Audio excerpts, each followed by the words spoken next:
they don't work for everybody. These folks have options most men don't even know exist.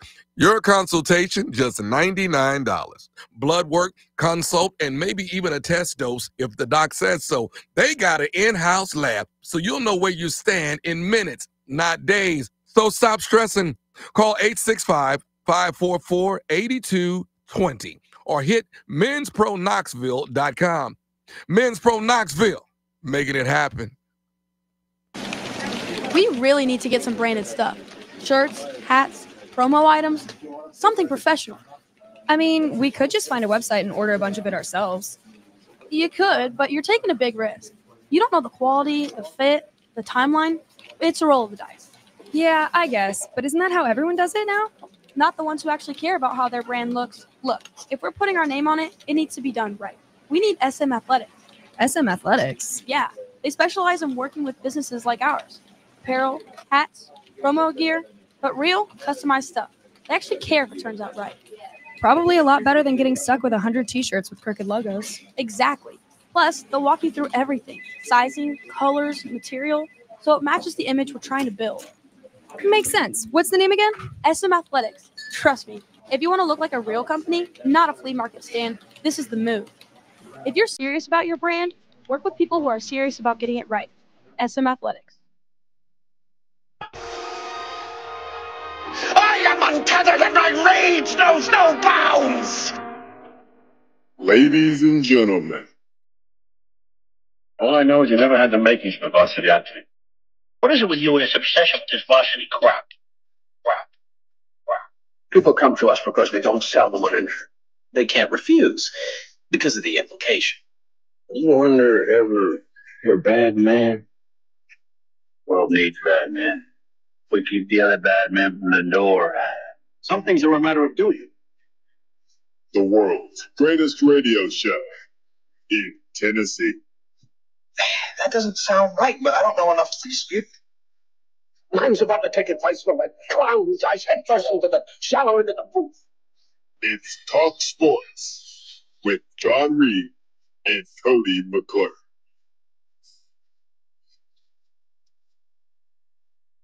If it is to be said, so it be. So it is. So it is.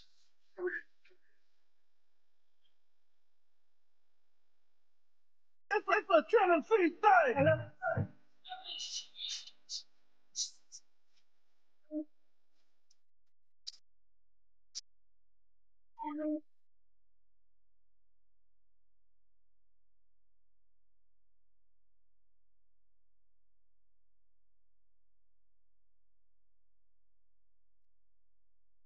Back in the booth, back on the airwaves, coming at you live from the White Claw Hard Seltzer Studios.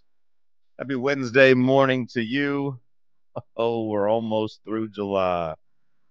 We are almost through July. John Reed, Cody McClure, the P team, Bubba Shone, intern Jackson. He's a free man.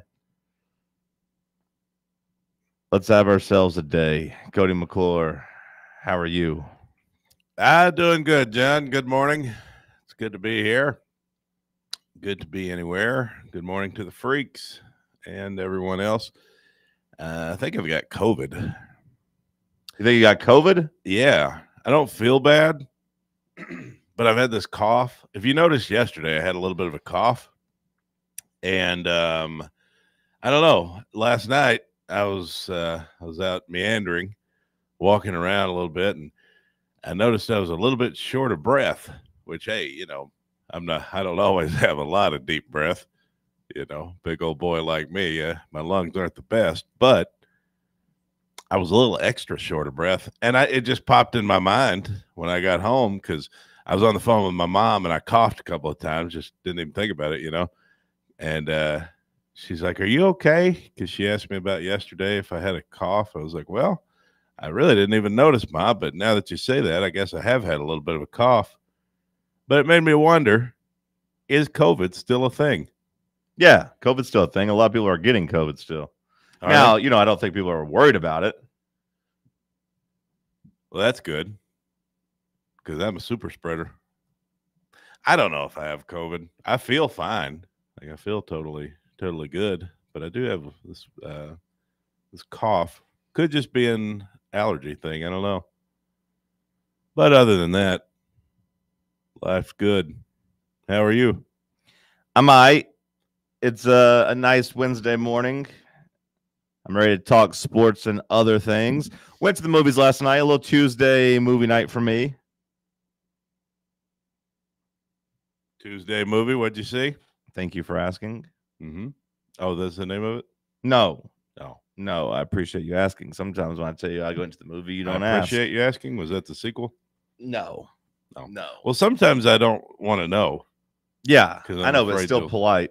Well, yeah, I just sometimes I'm afraid you'll spoil it I won't spoil anything. in case I want to watch. You know? You're never going to watch anything, but also I don't spoil. But I went to see Together. It's a movie I've been excited to see. Dave Franco, Allison Brie. I love me some Allison Brie.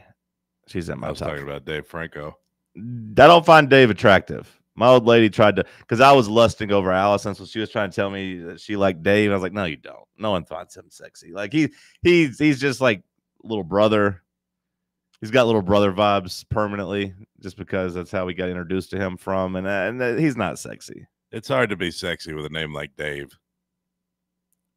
I can't confirm or deny that, but I have to think on it because there's no sexy Daves that jump out after you say that, but maybe they're out there. But it was a scary movie. It was like a scary romantic movie, unsettling, unique. I liked it. I give it an 87 out of 100.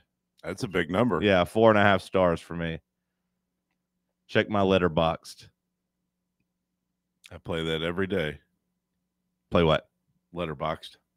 Oh, well, that's a movie app. I got to log my review during the break, but 4.5 stars, 87 out of 100. Pretty unsettling, but I liked it. It was unique. It's also a New York Times game. Yeah. What is letterbox? What does that mean? Is that supposed to just be like where you a box of letters? I don't know. A mailbox? Is that what that comes from? Don't know, bro. I just know it's the app they use to review movies. You can all be movie critics, and I like to go in there and log my reviews. Okay. And then like the stars you give, I think actually reflect on like the IMDb whenever people look. It's like, oh, it's got 3.7 stars. I'm like, I played a part of that. I've also been told that I need to look at you more today. Because since we got the video going back, my mom's been watching the video. Oh, yeah? And she was asking if we set the cameras up in a way to make it seem like we're in two different places. And she's like, I couldn't tell because John looks over at you. It looks like he's looking at you, but you're just looking straight the whole time. Yeah, you haven't been embracing the cameras yet. I was wondering if you were like camera shy, because it's funny because sometimes I'll go back and cut up clips for Instagram or TikTok or Facebook, and not only are you never really looking at me, you're very rarely looking at the camera, and a lot of times you are just like moving around like a bear in the woods, just like that's fidgeting. That's because I'm so comfortable. I never think about the cameras. Yeah. So I just do my normal routine. Like you can easily catch me picking my nose or whatever. And I don't like looking at the cameras either, but like now that there's one right in front of me, it is a little bit easier to look. And it's weird because I do find myself looking and even like touching your desk. And I feel weird when I like touch your desk. My mom said, you never look at him. He's always looking at you, but you never look at him. That's You're funny. Just staring. That's funny that your mod look at the footage, but I thought maybe I was the weirdo that kept looking and, like I said, even like touching your desk. Yeah, I don't know. I just kind of look ahead. I don't know. I look forward. Now, see, it's weird right now. I don't know if my camera. There's certain settings in there like where they get mirrored or something because like. You're on the left side of the FANRUN TV. Shout out to everybody that likes. Yeah, it gets subscribe. Mirrored. Okay, so now you look at me now. Now it's backwards. See? Yeah, now it's backwards. Now Cody's. I look to your side. Now I'm looking at your side, but now Cody, when he looks, is looking at the wall. So it's not a big thing that you have to fix, Jackson. I don't want you to mess anything up to try to fix it. Why is it mirrored? Like, why does it do it that way? It does kind of look when it's mirrored and you look at me, then it looks like we are in two different places. Yeah, because we're facing different ways. Oh, now how'd you do that, Jackson? Because I think we've been struggling with the one camera shot. Okay, let's see what we got here. Now Cody's looking at me the right way. The way you did the one camera shot's nice. I haven't seen anybody be able to pull that off yet. Yeah, you just go in to where the cameras are and you flip. If you have two on, you just flip one off and it bumps into the one camera view. Interesting. I don't think it's been doing that for us when we've tried recently, or maybe we just don't. Maybe everyone's afraid to mess stuff up, so we just because like when the drive does it, Russell sometimes will just have that empty chair next to him. Like, we'll just cut it off and do the one camera shot. They're like, we don't want to mess anything up. I'm like, okay, fair enough. I just like looking ahead. Brandon Smith writes in Dave Bautista. Oh, yeah, but he just goes by Batista. Is he sexy? I mean, he's not sexy. Okay. I'm not attracted to him. Like, he's too much of a meathead for me. Yeah, I don't like the whole macho thing. Like, if I was going to pick somebody in Evolution, it would be Randy Orton, probably. For me, it'd be Ric Flair. I like a guy with charisma. Triple H, like, if Triple H like had the shaved head and like clean cut look that he has now, not that goofy ass handlebar mustache he had during Evolution, and then long hair. I didn't like that, but I like the shaved head Triple H. I kind of like that Triple H. He made me feel like he was evil. Well, yeah, that was what he's going for. He just didn't seem sexy to me. He's a great heel though. Dave E. Hudson, no, Davey's not sexy. No offense to him if he's listening. Who? Dave E. Hudson. I don't know who that is. Big Bird. Oh, Big Bird. Yeah, I remember him. Yeah, we used to work with him. Yeah. R.I.P. Doc asked if I heard he got a bad disease, Davey. Oh, don't tell people that. That's HIPAA, brother. It's bad. That's HIPAA. It's one of those like the ones you don't want to get. Starts with an S. Whoa, that's HIPAA. Stop it. Ends in Iphilus. I'm just kidding. I love Davey. Doc asked if I've seen the Weapons movie coming out in August that has 100% on Rotten Tomatoes. Yeah, that's the one where all the kids disappear. That one looks scary. I'll be there watching there. I will be there. I'll be watching it. The one I saw last night, though, has, I believe, a 99% from the critics. But last night was like the first day it had been out. So like there's only like 55 reviews, but it had a 99%. It's good, too. I don't know if it's Weapons good, but it's good, too. So if you're wanting a scary movie, put that in the rotation this weekend. Go to the theaters to see it. I think that's why I haven't watched Sinners yet, because it's scary, right? It's supposed to be scary. And the only time I have an opportunity to watch a movie is at night. And I don't want to watch a scary movie at night. I want to watch that during the daytime. I don't consider that one to be scary. Like, there's some scary elements to it. Like, you might get a little unsettled by it, but like I don't consider it like a straight up horror film. I'm easily scared. I don't think this one will scare you. I don't find this. I didn't find that one to be scary. It was fun. Like, it was good. It was a really good movie, but I've been shaking for like over a week because of all the Boo Carter talk. Every time people talk about it, it gets me. I jump. How mad did Trevor get yesterday when I booed him? When I went there and said boo. Yeah, he was mad. He was annoyed because he got scared. Yeah, he came out. Trevor works with us on the apparel side of the company. Shout out to SM Athletics, and was like, "So guys, what's going on with Boo Carter? What's the latest?" And Cody's like, "Oh, it's so scary," and he did not get the joke. And I creeped up next to him, and I said, "Boo!" And he jumped, but then his face got red, and he looked so mad at me. I think he was embarrassed. Yeah, and he was like, "That wasn't funny," but it was funny. He can say what he wants. He's like, "It's Boo, Trevor. You get it?" Yeah. He's like, "Yeah, I get it. I didn't find it funny." Yeah. Oh, yeah. Jeez. Yeah. Yeah. Sometimes, I mean, if somebody's not in the mood, it's just. Hunter writes in Dave Thomas from Wendy's. He had a little sex appeal. A man that can single and double stack you up like that. I mean, when they used to have that the front greenhouse area, whatever that was, the Wendy's greenhouse. You remember that? No, the greenhouse. What? They used to have the area with the booths with the glass. Oh, you just mean like inside there? Okay. Yeah. Okay. Like 90s Wendy's. Yeah. Just like the glass on the top of the window. Yeah, they had that little area where you could step down. No, see, now you lost me there. I don't know what you're talking about there. Yeah, there's like a step, and then you go down to the Wendy's greenhouse. No, I don't really know how to describe it other than it's just nostalgia in my mind. You've lost me there. The greenhouse. Bubba, you good over there? Top of the morning to you, friend. What's going on, John and Cody? Just doing a radio show, man. What about you? Just trying to derail that, I guess. Well, don't do that. I don't want to do Although we're that. much more than a radio show. We're a video presentation. We're a media company here. We're not a radio station. We're like a daily movie. There's a couple of Daves you forgot. You forgot Dave, Marlon Brando. You forgot Dave, Timothy Chalamet, Dave, Michael B. Jordan, and David Beckham. Wait, what? Dave Chalamet. Is that his first name? No, I was putting Dave in front of like attractive men. That's what I thought. Why did you start with Marlon Brando?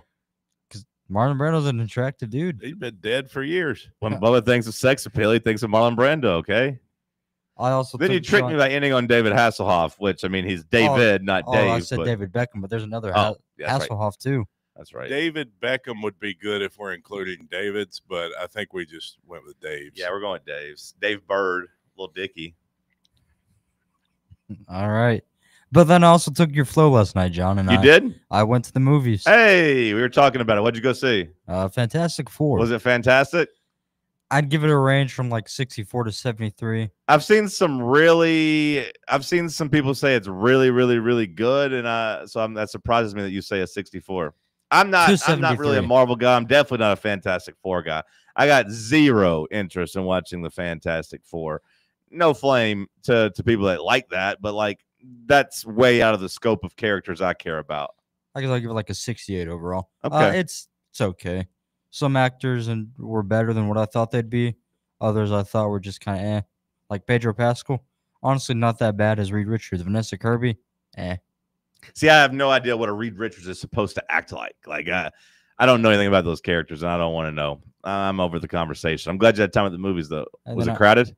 Honestly, it was. Yeah, sometimes those Tuesdays, because they go half price, those Tuesdays too, be I crowded. went to a pretty late showing at like 9, 10. And you went to the showing at what? 9, 10? Yeah. How long was the movie?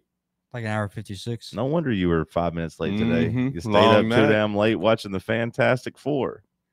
And then I realized I had my favorite moment ever. Not moment ever, but like I think it's up there in like my favorites. It's always like the after movie debriefing after a late night movie. So the parking lot's scattered out and you're just left there with your thoughts, in an almost empty parking lot. Did you go with friends or did you go by yourself? Myself. So you didn't have nobody to talk to about? Nope. That's always tough. Do you get on Reddit after a movie to like read people's thoughts? I mean, I'll just look up questions if one of them happens to be asked on Reddit. If I go by myself, I just get on Reddit and read what people think about it. So try to do like a Twitter search. I know that feeling you're talking about, Bubba, when you walk out of the theater and it's like midnight. Yeah, and you're looking around and there's nobody there. You don't want to get robbed. A little bit of heat lightning going on too, so it's like, nice. Is Galactus attacking us? Like, what's happening here? There's no better feeling than lighting up a cigarette in that very moment. Yeah, for all those Marlon Brando connoisseurs out there who want to smoke. Jackson, we took up all your time, so you just got to give us a thumbs up or thumbs down. You good? Okay. Jackson got a perm. Two thumbs up from Jackson. The hair going crazy over there.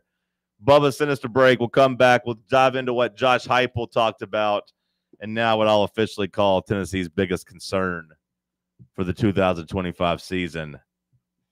Stick with us. Let's talk sports on FANRUN Radio. When Rocky Top hit rock bottom. Multiple reports now that UT is in the process of hiring Greg Schiano as its next football coach. A fan base's livelihood flashed before its eyes. I mean, if there's anything inside you that still cares about the university, get down to campus right now and make your voice heard. And then we said enough is enough. John Reed is on the steps of the training center and he's rallying the troops with a bullhorn. Hell no, Schiano! Hell no, Schiano!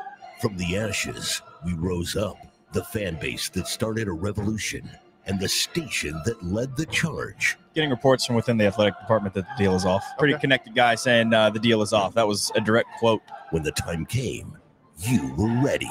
We are starting a revolution that says we're not going to take this shit from you anymore. For the fans that refuse to settle. We have successfully shut this down today. This is Fox Sports Knoxville. We are the caretakers now. FANRUN Radio. A brand built in Tennessee and born from the love of the game. Inward Half revolutionizes golfing comfort. Crafted by a former pro and dedicated enthusiast just like you, our luxury performance wear guarantees you stay cool and comfortable through every swing and every day. We're not just a brand. We've set out to create a lifestyle for those who understand that impeccable style and premium performance are a hole-in-one. Enjoy the walk-in with Inward Half. Hey, Pack Rat. Yeah, you. Are you moving cross country and you just don't know who to call? Call us right now. Listen, you've probably seen one of our containers in your neighborhood, but did you know that we can help you move anywhere in the United States? It's real simple. We'll drop a container off at the location you tell us to bring it to. You pack up your valuable possessions at your leisure. They stay safe right in your home. And when you're ready, call us. We'll come and pick up the container and give you a scheduled date of when your furniture and the other possessions will be at your new home. So if you're moving across country or across town, be a Pack Rat. Join the Pack Rat family. Call Pack Rat right now for your free quote. See y'all later, Pack Rats. Call 800-965-1298. 800-965-1298. 800-965-1298. That's 800-965-1298. Are you looking for a treat that will knock it out of the park at the next watch party? Just like your favorite baseball team, Crumble brings the best lineup week to week with an expanded roster that includes key lime pie, strawberry cake, or my personal favorite, Monster featuring M&M candies. Let Crumble treat you to the best cookies in the game. Download the Crumble app and start earning rewards. You can even vote monthly on what flavors you would like to see at any store of your choice.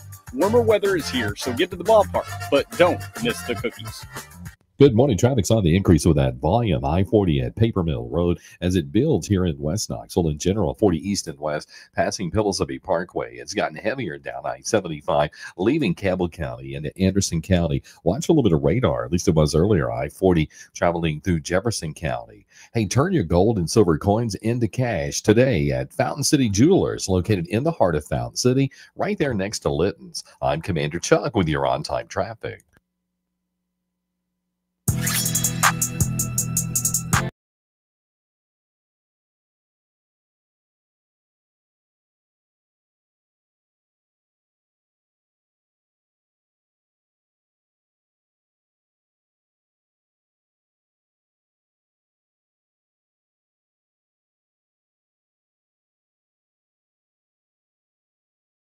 Josh Heupel spoke to the media yesterday. The big headline, Boo Carter not dismissed from the team. Not going to get back on the field immediately, according to Josh Heupel. He says he's got some things to do to get back on the field, but as far as being on the team, he is not dismissed. He is still with the boys. He's got some things he's got to do to earn the trust. Earn the respect back of his teammates. That's the big thing, number one. Cody, how did that make you feel? Well, it made me feel good that Boo officially would be back with the team because I think he's a talent. I think he's got a lot of ability. He's a guy who can really help you in special teams. You're going to need him in the secondary early in the year, and we'll see if he does anything at wide receiver. He's an intriguing player just because of the two-way potential. Hell, three-way, I guess. Could help you at every level, theoretically. What, three-way? Yeah. Yeah. He could help you. He could help you in a lot of ways. So it was good to see him get it worked out. I mean, I think we knew it was coming. The last few days seemed to be a lot of optimism there, as opposed to last week when it was kind of up in the air. So I'm glad they got it worked out. Heupel mentioned the leadership council. Some of the older players, it sounds like they were on board with it. And they're holding him accountable. He's got to do some extra stuff, whatever, run a couple extra sprints. I mean, whatever they got in line for him, but they're it sounds like things are pretty good, though. The first step was, Josh Heupel keeping him on the team. The first step was Josh Heupel addressing him in a somewhat positive manner, and both those things happened. So that opens the door for everything to work out for him and for him to be back on the team. Heupel talked about the leadership council again. the seniors of the team, the guys that have kind of been tasked with setting the culture of the team. I mean, good for him and coming back too. Like that, I think that's a step of growth as a man. He could have just tucked his tail after some of the things we heard that happened. You know, he could have just been like, I'm not getting back, not going back to that.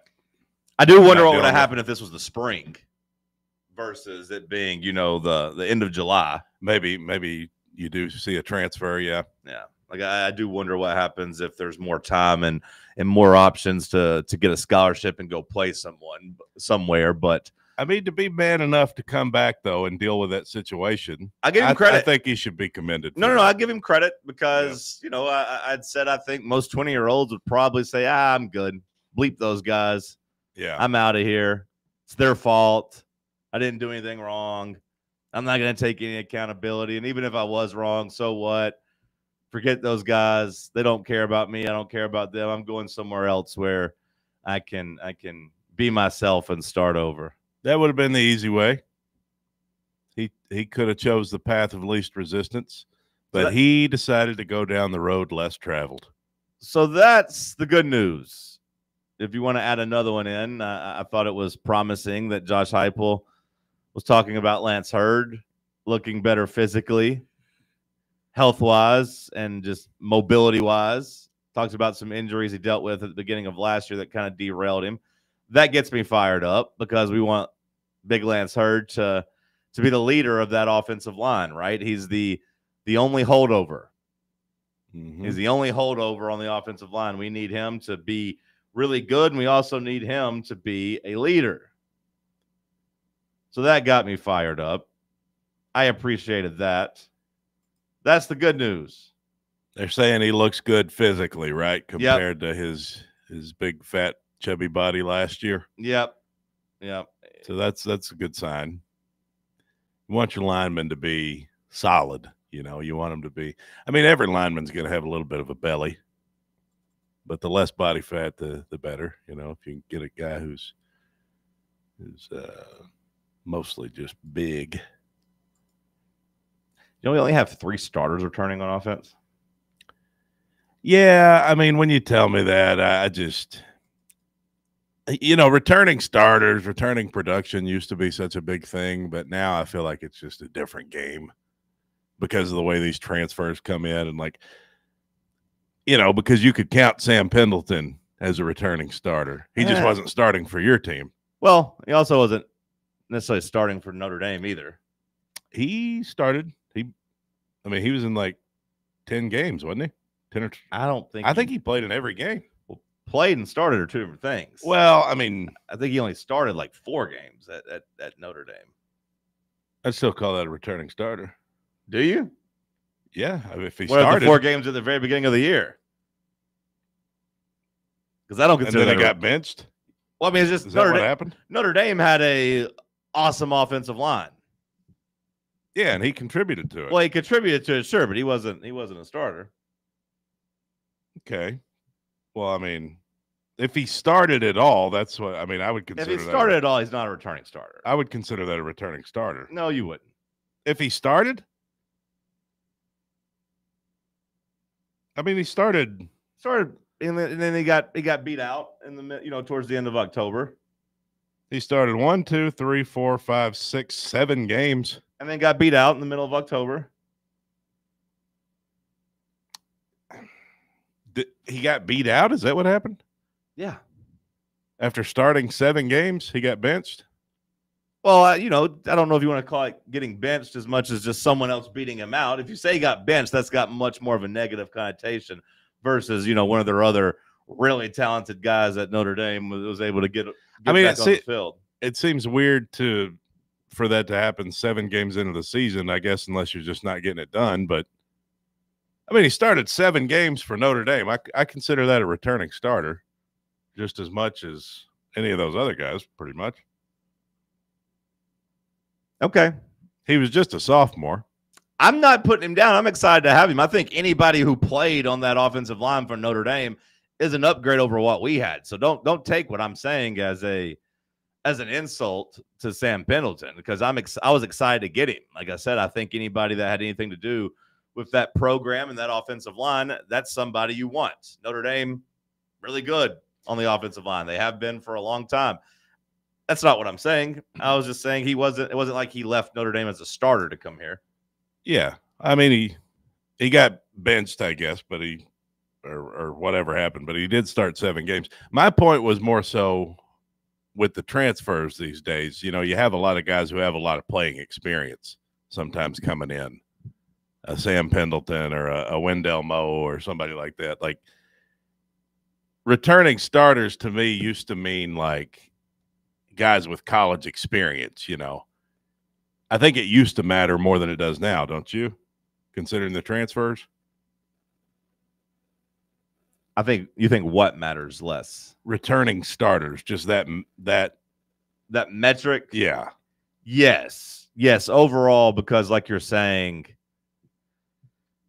like Ole Miss, for example, I was looking at a graphic that said they'd lost like 60% of their production or something like that. But like I imagine they went and they're adding a bunch of veterans that have actually played football before. It's not necessarily like they're replacing them with freshmen. Now Tennessee is kind of doing that. We talked about Tennessee on the offensive side of the ball, especially at wide receiver. Like we didn't go out and do the transfer portal thing. We said, hey, nope, we're gonna turn it over to our guys that are here in the program and our guys that we think are really good in this recruiting class. Right, but we did do it on the offensive line and at running back. Yeah, I don't really want the offensive line. Like offensive line, I care less about your ceiling and much, much more about your floor. Is that fair to say?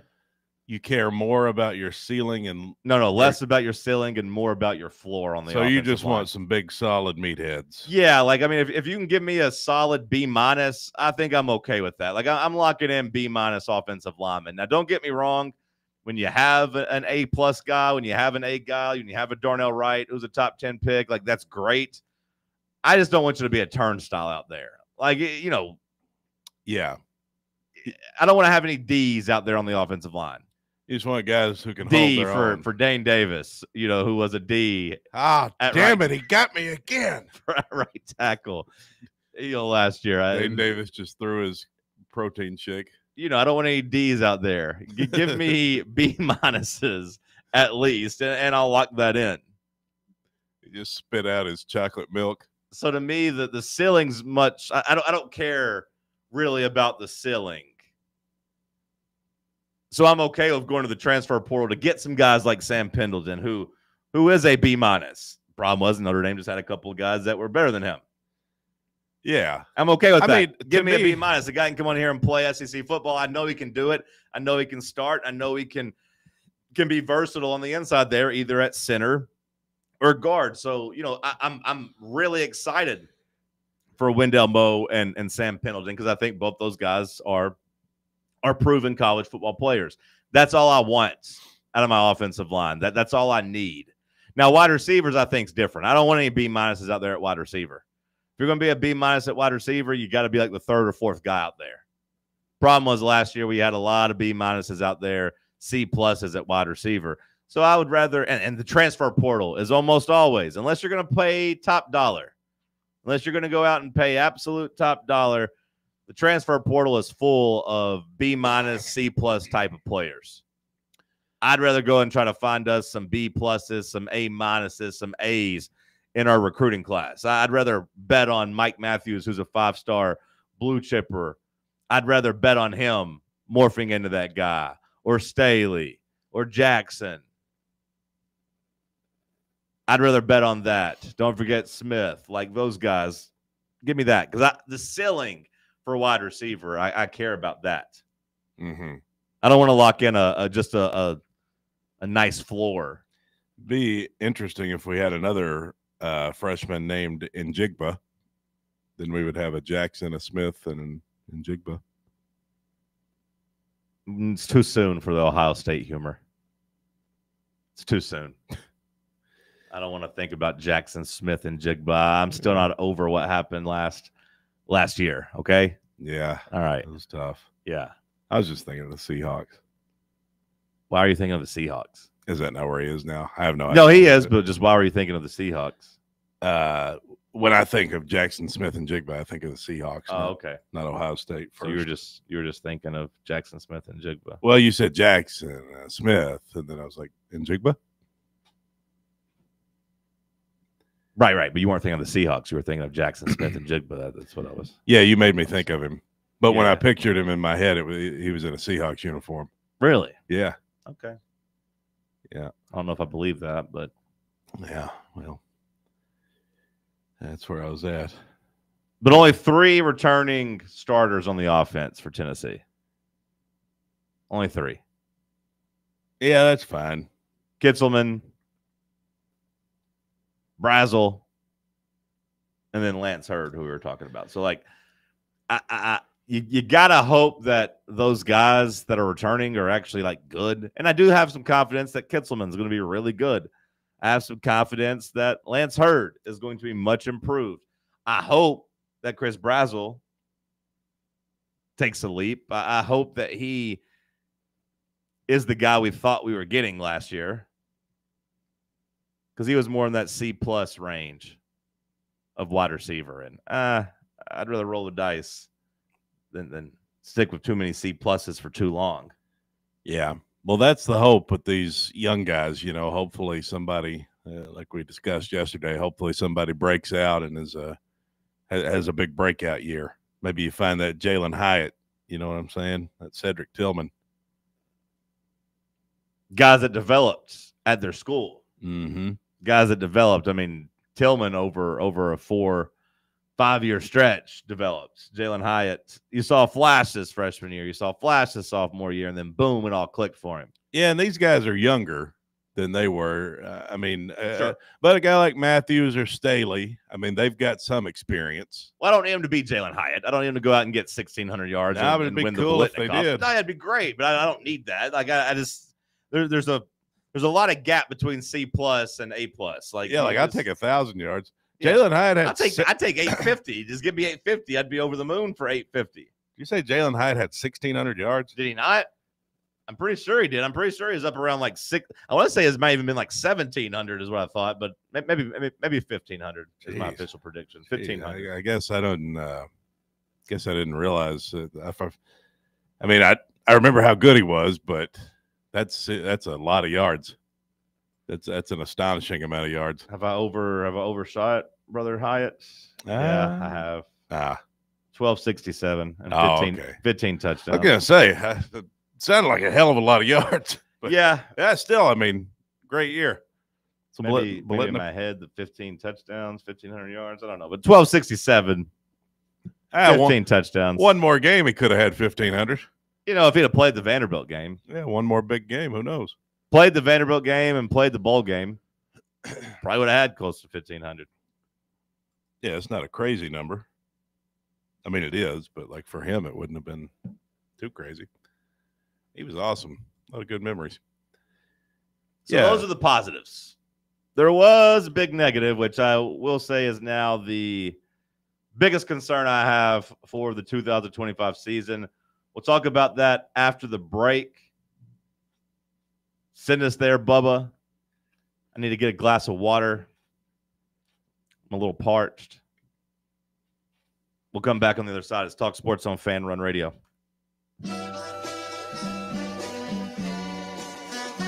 You're listening to FANRUN Radio, the sports humans. Ready to launch your career? Axle Logistics is a leading third-party logistics company where excellence is an energy. With an award-winning culture, Axle proves that positive outcomes come from a positive environment and a work hard, play hard mentality.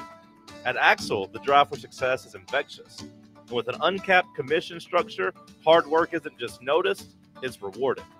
For those with big goals and even bigger dreams, Axle Logistics is the place to start your career.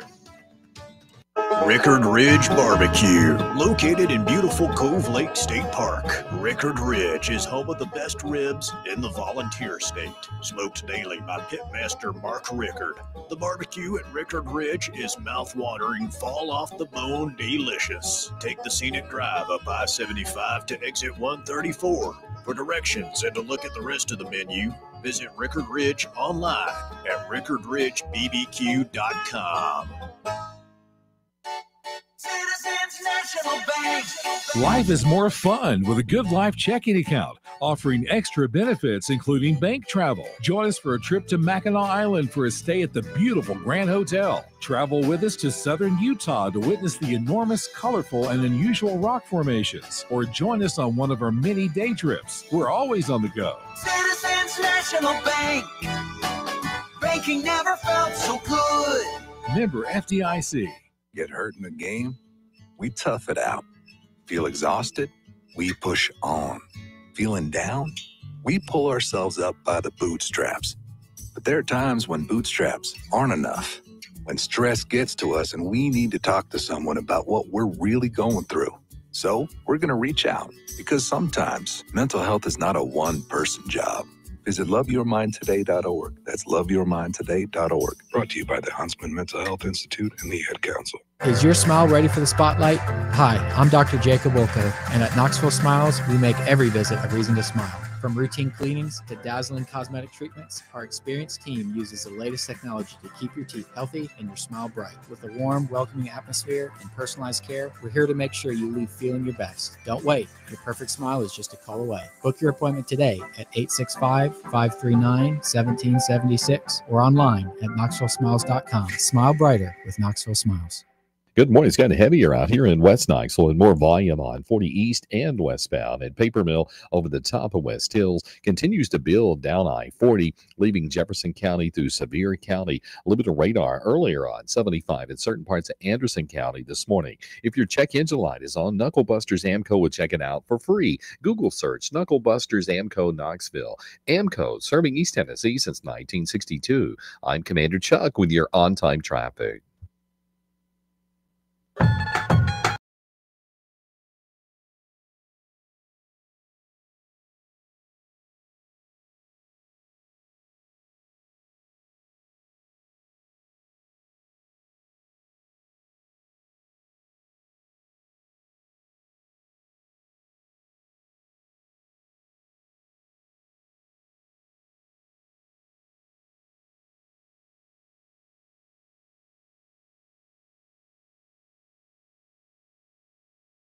We talked some good news on the first side of the Tennessee football discussion. But I did think was some bad news coming from Josh Heupel, as he said there's no timetable for Jermod McCoy, All-American, top 15 NFL draft pick caliber type of talent. No timetable for Jermod McCoy with his injury.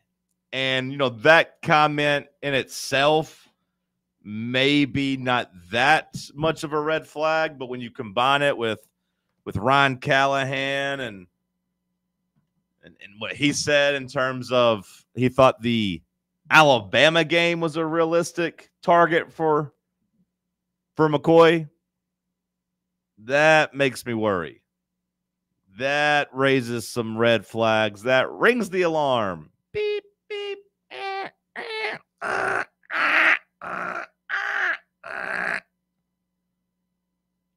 And now I'm officially worried about Jermod McCoy and his health and how long it's going to take for him to be back on the field. A silver lining in that, you can still get Georgia minus 7.5.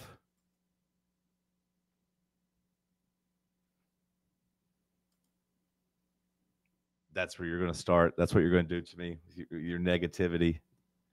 Your damn negativity.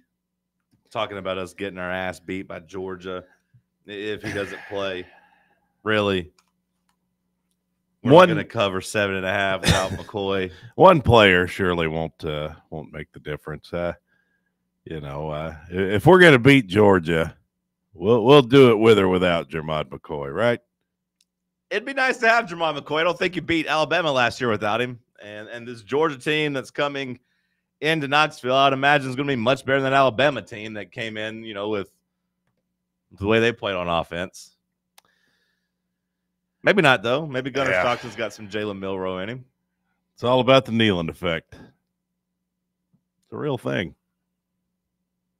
Tickets right now for the Georgia game are $374 to get in. Are you saying that right, or am I saying it wrong? What? Neyland. No, I know. Yeah, it sounds like you say the Neyland effect. If I said Neyland, I misspoke. Okay. Neyland effect. Knee. Neyland effect. Knee. Is that not what I'm saying? Neyland. Neyland effect. There you go. What does it? You sound like you're saying Neyland. Maybe I said it too fast. Neyland effect. Maybe I'm going crazy. I don't know. Bubba, do you hear Neyland or Neyland? Could you say it one more time, Cody? The Neyland effect. Oh, that was different than what he's been saying. I keep the hearing Neyland effect. I keep hearing Neyland. I don't hear what you said. You said it again, Bubba. Neyland.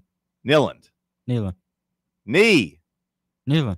The Neyland effect. Neyland. I'm not saying Neyland. Neyland.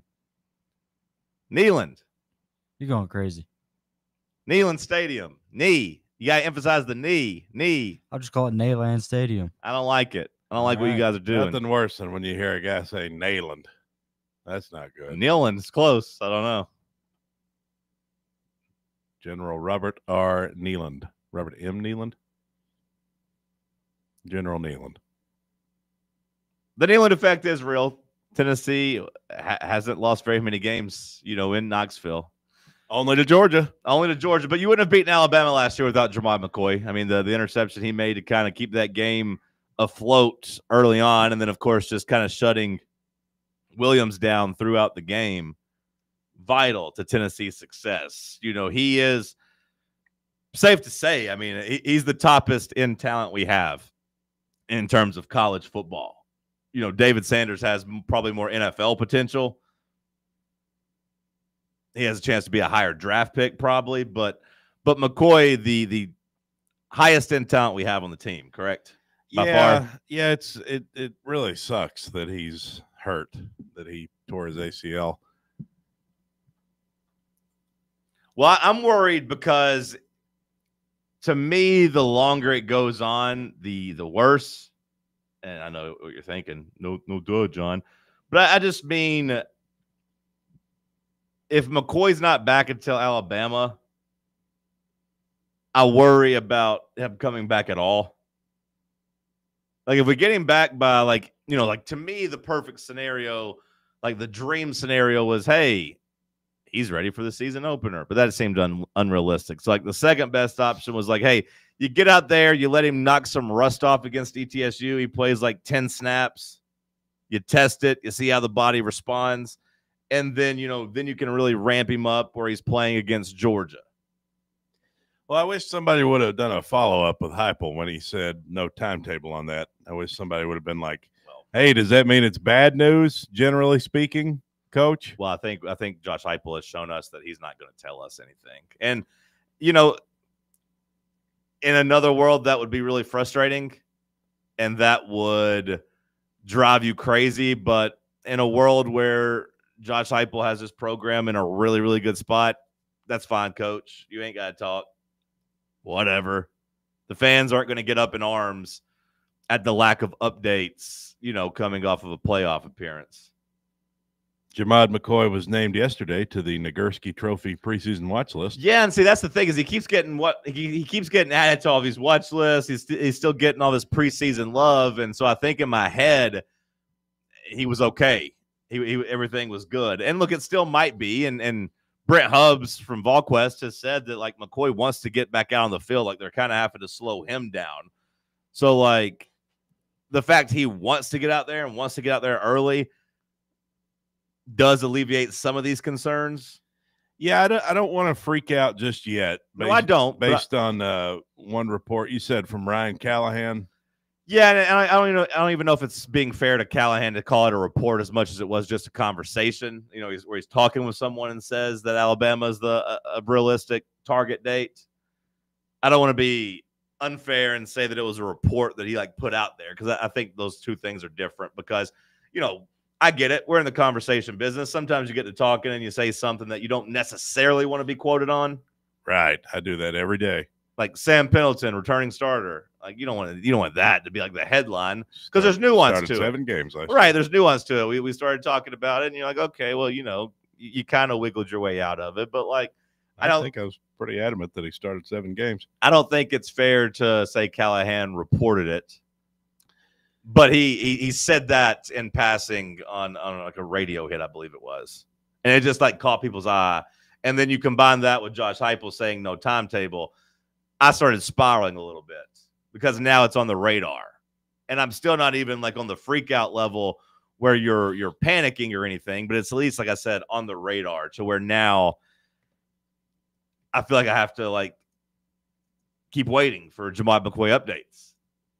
Now, like you go ahead, you pencil him out, you mark him out for the Syracuse game. I mean, now as I sit here right now, July 30th, it feels like a 50-50 proposition, maybe at best, that he's playing against Georgia. And that's scary because I was hoping, maybe before yesterday I would have said like 80%. Now I'm just up in the air. He tore the ACL, in January? Right? I believe that January. Yeah, it was right at the beginning of off-season workouts, like he was doing on his own after the season. I mean, we had a girl who worked here who tore her ACL, and it took her like 2 weeks. She was walking around, moving around good again. No, she wasn't. It didn't take her long at all to heal. She was not what I would consider moving around good, though. Well, she wasn't moving around like Jermod McCoy, but she had a bit of a limp. Yeah, she was not moving around good. Yeah, but within like a month, I mean, she was moving around. Not at a D1 college football level. No, the average civilian, like you could tear your ACL now and it wouldn't really affect you. Oh, it would be bad. No, I don't think it would. Oh, I'd have to take 2 months off of the show. Well, yeah, it'd be terrible. You'd definitely try to milk it, but no, injuries are harder for fat people. I'm just saying the ACL doesn't actually do anything for like normal people.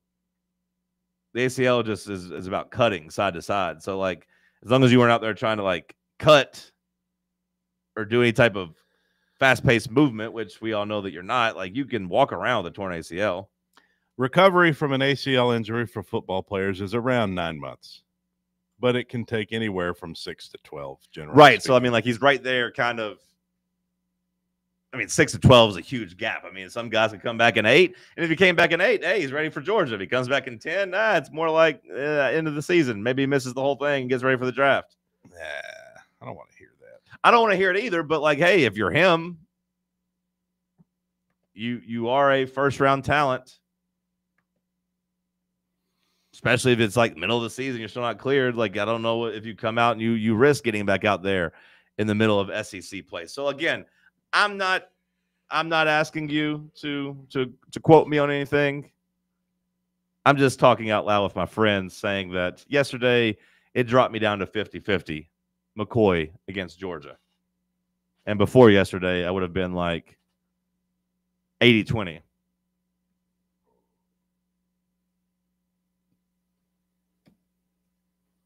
Yeah. I mean, he's a guy that you want to have out there. Obviously, one of the best corners in the country. But, coming into last year, you didn't know he was going to be that, right? No. I mean, like, I think you had some hope that he was going to be good because, like, I think there was enough at Oregon State for people to say, oh, man, it's a really good get in the portal. Like, he was a big get. I remember at the time people wanted him. And, like, it was a big deal that he came here. But no, you didn't know that he was going to morph into a top 10 type of pick, top 15 type of pick. He exceeded expectations. The hope is, maybe you could find another guy. Maybe you got a guy who can fill his shoes and at least be serviceable. You wouldn't expect somebody to be as good as him, but you hope you got a little depth. I miss Harambe says, I'm not sure the gap between the McCoy coming off of surgery and Gibson/Hood is great enough to make me think it's a difference in a win or a loss. Okay. I mean, it's hard to assign value to one player in football. Like it is. So like you can make up for it in the aggregate and like, hey, a an A- corner, an A corner, if you can get a B or a B+ type of performance, yeah, you're not going to miss anything. But like, as always, the problem is once you start dealing with injuries, like what happens? You know, what happens to your depth? Because then what happens if Hood or Gibson get banged up? And now all of a sudden you are down 2 corners. You're down a couple defensive backs. That's when it starts spiraling. And that's what worries me. I do think the difference between McCoy and his backup is worth a win. At least it was in 2024.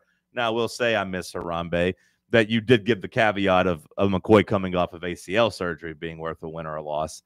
I'm hoping he comes back just as good. Maybe that's unfair to expect. I mean, he made that big play against Alabama. Yeah, he also shut down Ryan Williams, though. Yeah, but the flow of a game could be totally different. Like if you were looking at how it would affect a point spread, for example. No, point spread would be 1 point at most. Like, yeah, like it very few guys are worth anything on the point spread, especially in college football. Wouldn't make a big difference. That's not to say, you know, if you had him out there and maybe you're playing Georgia and they just so happen to beat you on a 30-yard pass play at the buzzer, that if you'd had him out there, maybe it gets deflected. I mean, obviously, a one-play situation, that could be the difference, but I see what he's saying there, though. Like, that might not necessarily be the case. Tennessee had the 6th kind of best injury luck last year when you look at, like, lineup stability. Tennessee didn't deal with a lot of injuries last year. So it sucks that, like, you're starting off 25 with a question to your best player. Hour 1 of the books. Shout out to White Claw Hard Seltzer. We'll kick off hour 2 with some headlines. Let's talk sports on FanRun Radio. Check out our new and improved website at fanrunradio.com. Now, it's time for your Atlanta Braves morning update, presented by Tidal Wave Auto Spa. Get clean car happy at any of the 250-plus Tidal Wave Auto Spa locations today. Royals top the Braves 9-6 in Game 2. I'm Barrett Salee, and this is your Braves Radio Network morning update.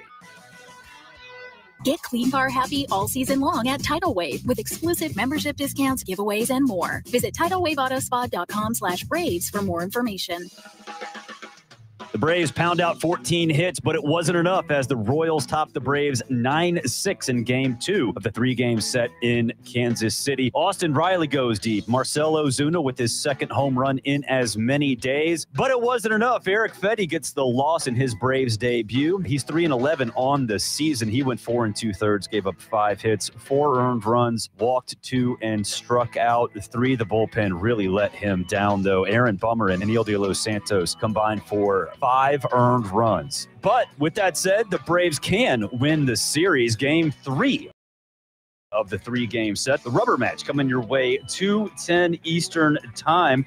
Joey Wentz going for the Braves. He's 2-2, has a 5.76 ERA, 42 strikeouts, 23 walks, and a 157 whip. For leadoff show, 12:55 and first pitch with Ben and Joe, 2:10 from Kauffman Stadium in Kansas City, Missouri. Of course, you can hear all the action right here on the Braves Radio Network. Barley's has live music on weekends, general team trivia on Wednesday nights at 8 p.m., and now live sports trivia courtesy of the Knoxville Trivia Guys every Thursday night upstairs. The game starts at 7 p.m. and is free to play for everyone, so head on down to the Old City and show off your sports knowledge and win gift cards to Barley's.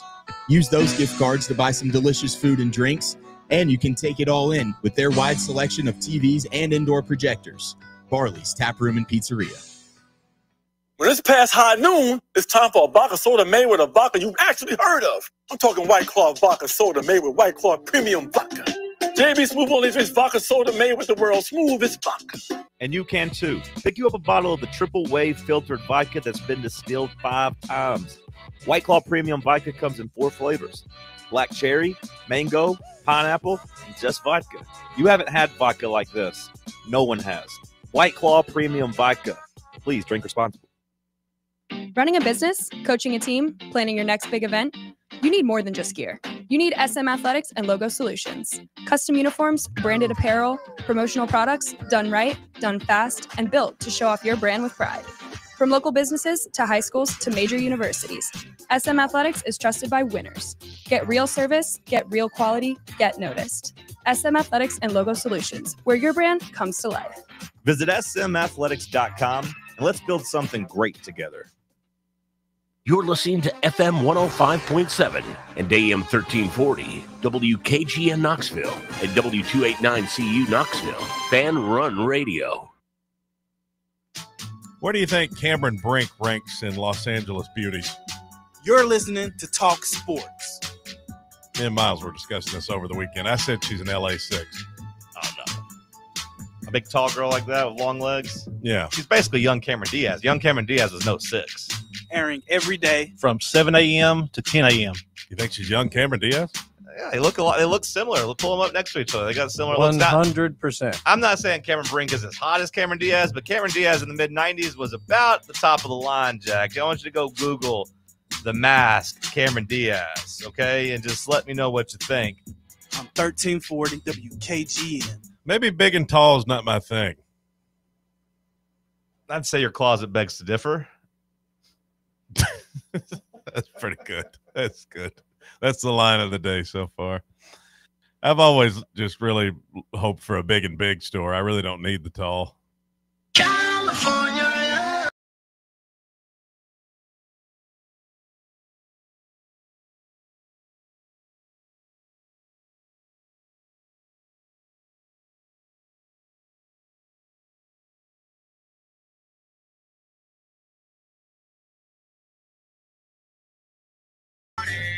Hour number 2 kicking off here in the White Claw Hard Seltzer Studios. Drink White Claw Hard Seltzer and drink it responsibly.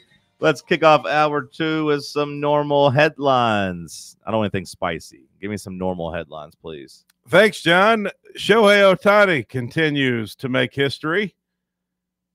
How about this? Ohtani struck out in his first 4. Oh, I thought this was him pitching. This is negative news. I saw PAs. He struck out 4 in PAs. I thought it meant pitch attempts. No, it was plate appearances. Ohtani struck out in his first 4 plate appearances Tuesday night against the Reds.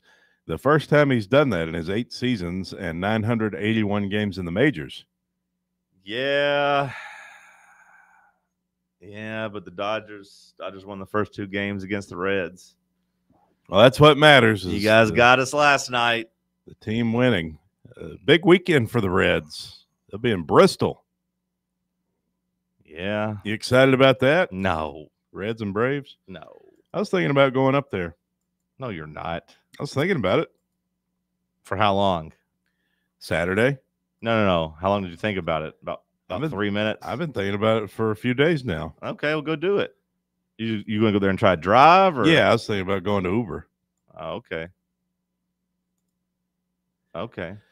Trey Hendrickson is set to end his Bengals holdout. Quitter. The Cincinnati defensive end will end holdout and report to the Bengals. The last major contract issue for Cincinnati could be inching closer to resolution. I'm so mad at the Bengals. I hate the Bengals. Because they're just not going to have the team for Burrow.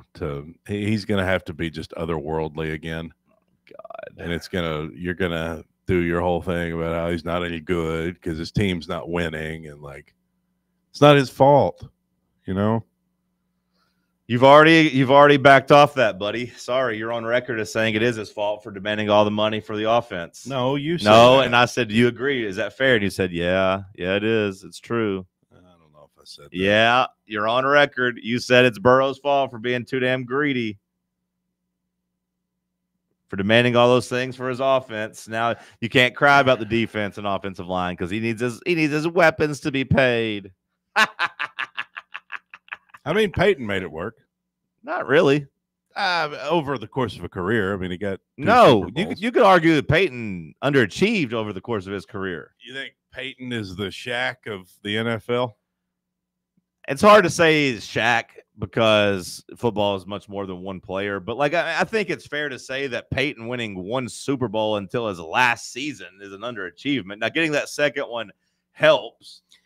But before that last one, I mean, one Super Bowl over like what, a 15-year career, 16-year career. That was definitely underachieving.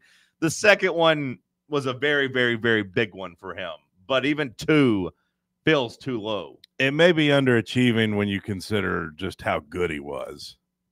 Like I think Burrow's a very interesting comparison. But yeah, don't get me wrong. I'm not saying Peyton underachieved as a player per se. Like, I mean, a Hall of Fame career, top 5 quarterback of all time. That's not me saying he's number 5. I'm just saying he's one of the 5 best quarterbacks of all time on any list. So no, like, I mean, Peyton was obviously awesome, but I'm just saying he didn't win as much as he probably should have. What's your top 5 quarterbacks of all time? Josh Allen, Steve McNair, Peyton Manning, Tom Brady, and Dan Marino. Just no Montana. West Coast offense, system quarterback. You could argue they got better after he left and they went over to Steve Young. Did you say Mahomes? Yeah. Okay. Right? Did I not? Well, he's last year, 7 yards an attempt. That wasn't great. I'm sorry, Josh Allen. Josh Allen's better, bro. Josh Allen's better than Mahomes. A top 5 quarterback of all time. Yeah. No one's been as big and fast and strong as him. The guy who couldn't win without Stephon Diggs. The guy who couldn't win without Stephon Diggs. Yeah, I mean, he was pretty bad before they traded for Diggs. And well, he was also like pretty young, bro. What's Patrick Mahomes ever won without Travis Kelce? And Andy Reid. Riddle me that. What's Patrick Mahomes ever won without Travis Kelce, Jackson? And Andy Reid. Okay. You're right. You got me there. Nothing. But He's won Mahomes- nothing without Travis Kelce. What Tom Brady ever win without Bill Belichick? Oh, yeah, a Super Bowl. Well, yeah, Tom Brady, that was a big – that ring, you know, that ring in Tampa Bay was very, very big for Brady's legacy. I mean, he was already what many considered the greatest of all time, but once he got that one in Tampa, there's really no arguing it anymore. Plus, he's also got rings without Gronkowski. Brady's got a plethora of rings and accolades. So, Brady's in there. Josh Allen. Josh hasn't even, like, remotely – I mean, he's come close, but he didn't even play in the Super Bowl. I mean, he got screwed. The refs on that 4th and short last year. It was clearly a first down. No Montana. Look at the numbers. You got to put Joe Montana. The 49ers got just as good, if not better, after he left and Steve Young came up. The system quarterback. Anybody could have thrown that West Coast offense. Steve Young. Steve Young. Again, look, Steve Young was a baller there. I'm just saying. Got to have Montana. I ain't got to have nothing. I like how no one even bothered to point out Steve McNair. They're just like, go at that slide since all the Titans fan. Want to fight about? Oh God, I got that 62-year-old been smoking cigarettes. Fight about Josh Allen instead of Steve McNair. Yeah, I got COVID. Well, Cameron Brink made her return. She didn't let an ACL tear stop her. MVP runner-up, MVP. That's what Steve McNair. That's what Steve Young did his first 3 years as a starter. Seems like things in San Francisco are just pretty damn good, no? Huh? Not these days with the politics out there. Not like they lost Montana and really like fell apart or anything, huh? MVP. I mean, MVP runner-up. All MVP. these guys you mentioned had a good organization. Well, that's the name of the game, brother. That's why I don't buy into the Jordan propaganda. Yeah, That's but it's Scottie no Pippen, reason Phil to. Jackson. But it's no reason to diminish Joe Montana. I'm not diminishing him. He's just not in my top 5. You put Dan Marino in San Francisco, buddy, watch out. Give Dan Marino, Jerry Rice, and Bill Walsh and get the hell out of the way. But instead, he was stuck in Miami. That would have been a hot take 30 years ago. 40, It probably would have 40 been. years ago. It probably would have been, but now it feels like a pretty no-duh statement, don't it? Put Yeah. Dan Marino with Jerry Rice and Bill Walsh, he would have been a monster. Yeah, sometimes it's luck of the draw, depending on where you're at. But I bet back in the day, there were a lot of people that would have said, no, Joe's a winner and Dan's a loser. I watch Dan Marino highlights every now and then on the internet. You know, they hit my algorithm, and boy, could he sling that rock. Oh, he had it. He could sling that rock. I'm always kind of blown away with watching his highlights. And, you know, growing up, though, I was just like, oh, loser. Could barely win playoff games. Loser. Montana, winner. Yeah, but then I watched Marino actually sling it. I'm like, hey, he's pretty damn good. That boy could throw it. Yeah, but the catch, you know. Yeah, and I put on 49ers highlights, and here's a 10-yard slant that Jerry Rice just runs 50 yards with. Okay. Yeah. But the catch. They don't say the throw. They say the catch because Clark had to go up and climb the stairs for it. That's true. Well, Cameron Brink, as I said, she did not let an ACL tear end her season. She came back.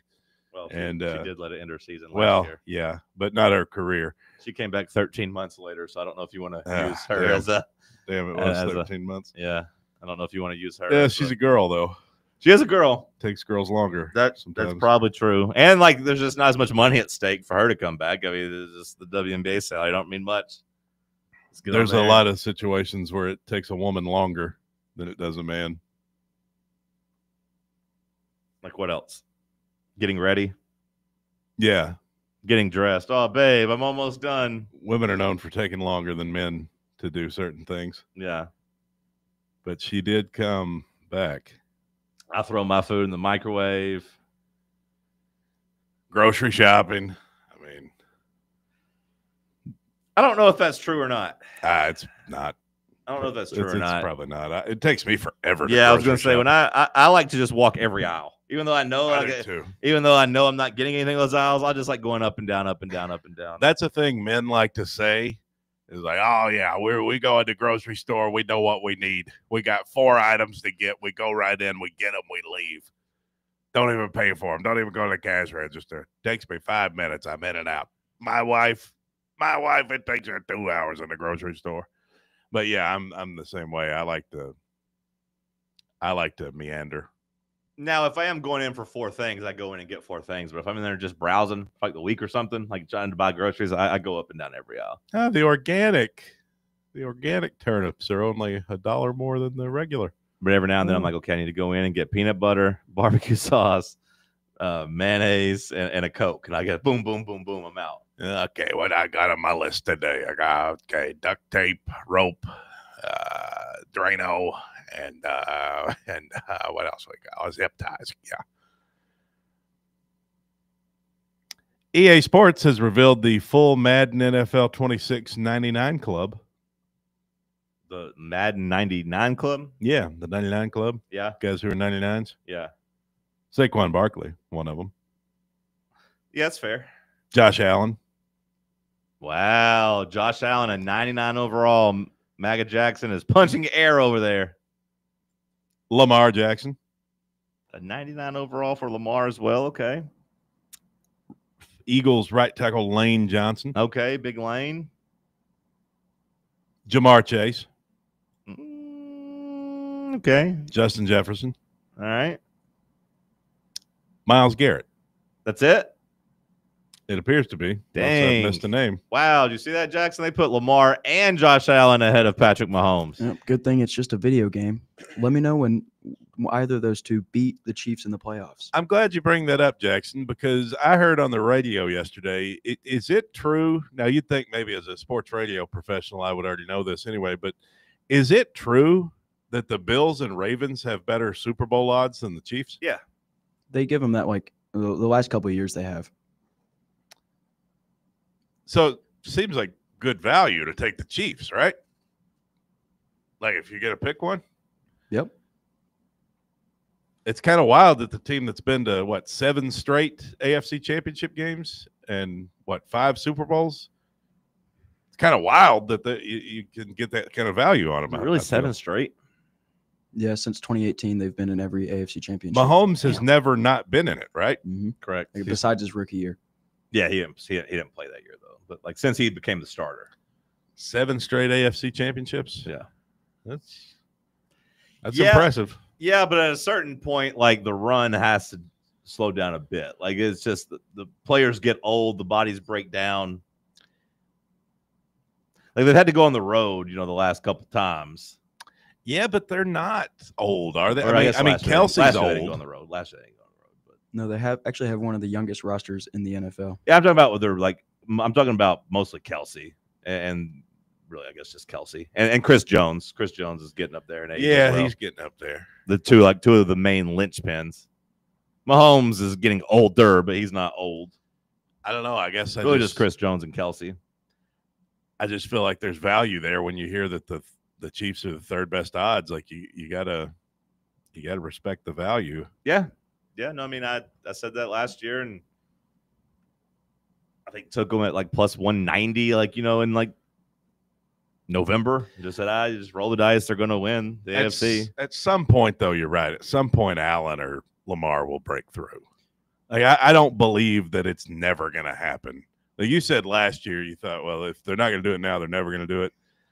I think at some point it's got to happen. I don't know if it'll be this year or next year, but one of those guys is going to break through. Like even Brady's run, like, Big Ben got 2.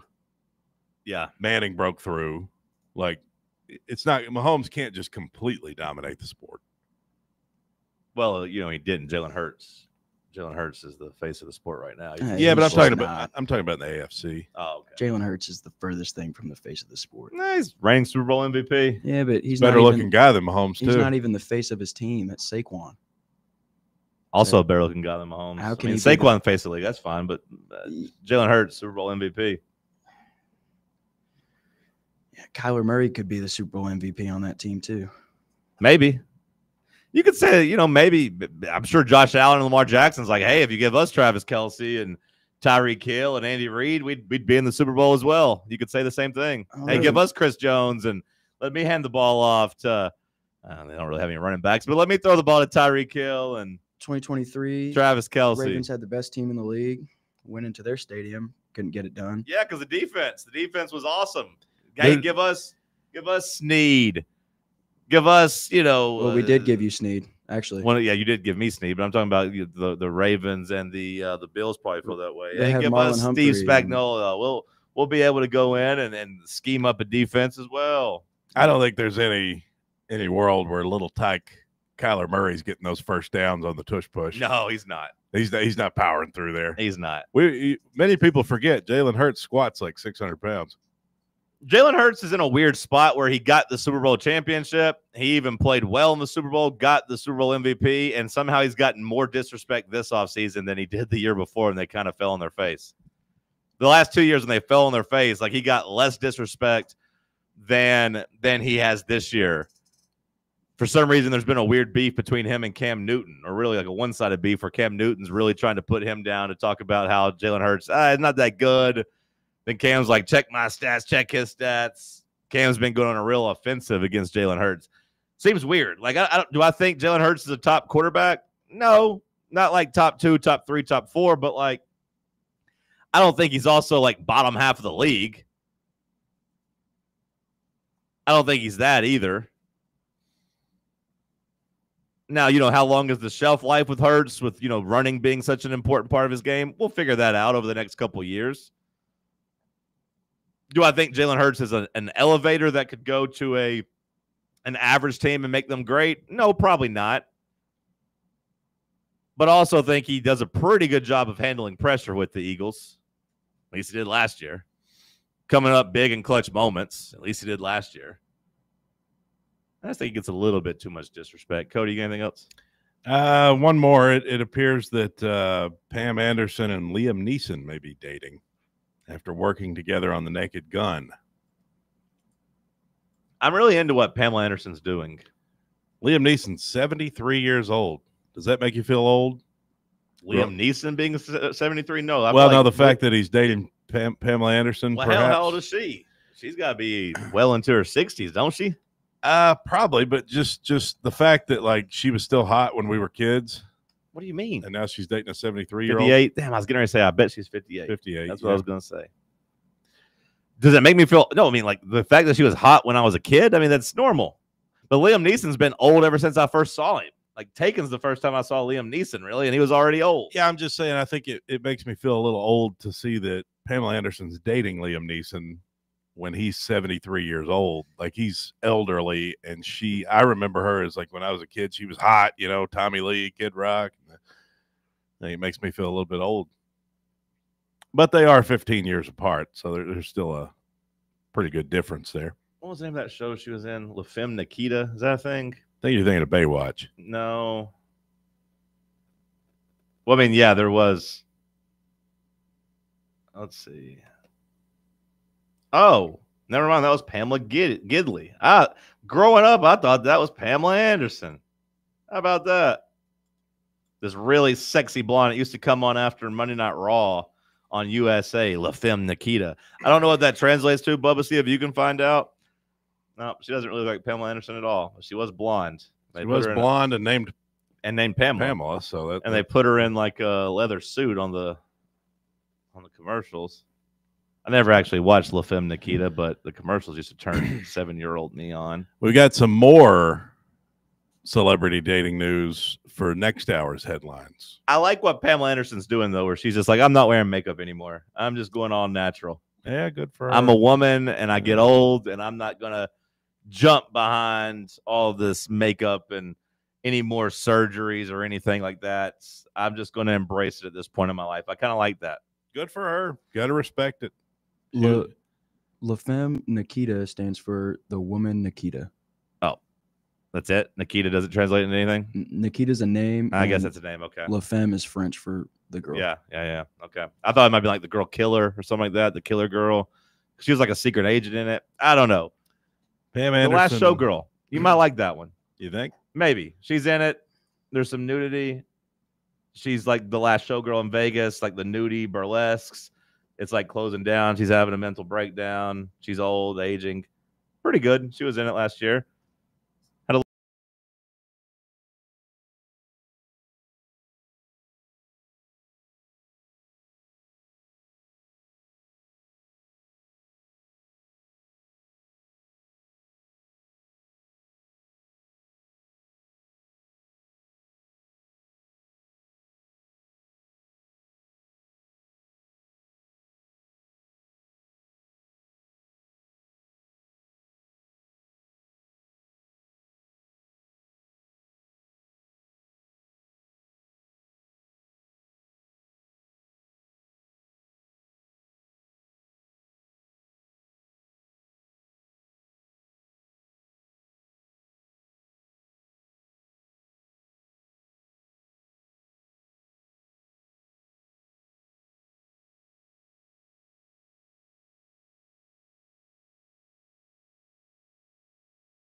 159 in 2023. He was a monster that year. I mean, like, he was best player in baseball, not named Shohei Ohtani that year. But then, only 49 games last year and 55 this year.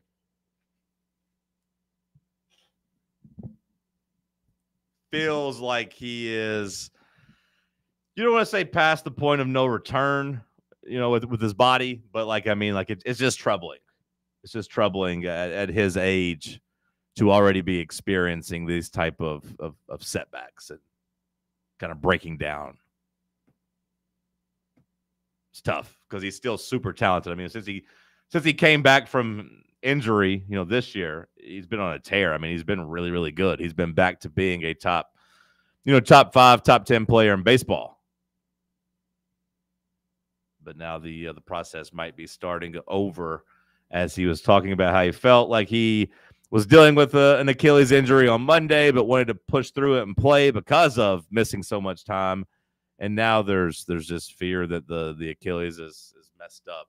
I don't think I've seen anything about it necessarily being ruptured or torn or anything like that, but it's just another setback for him. And if you're the Braves, you're not going anywhere this year.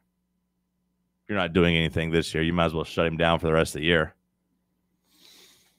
Yeah, I mean, they're 15 games under 500 or something. Yeah, I mean, they're cooked. They're cooked. It's over.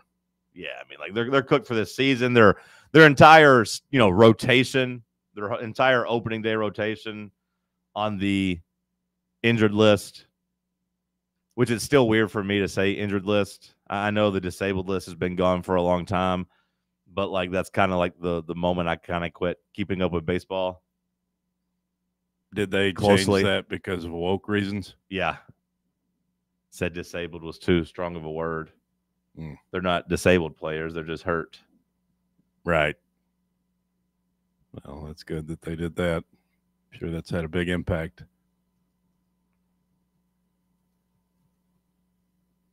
I can feel the sarcasm coming off of you. No. It's very important that they did that.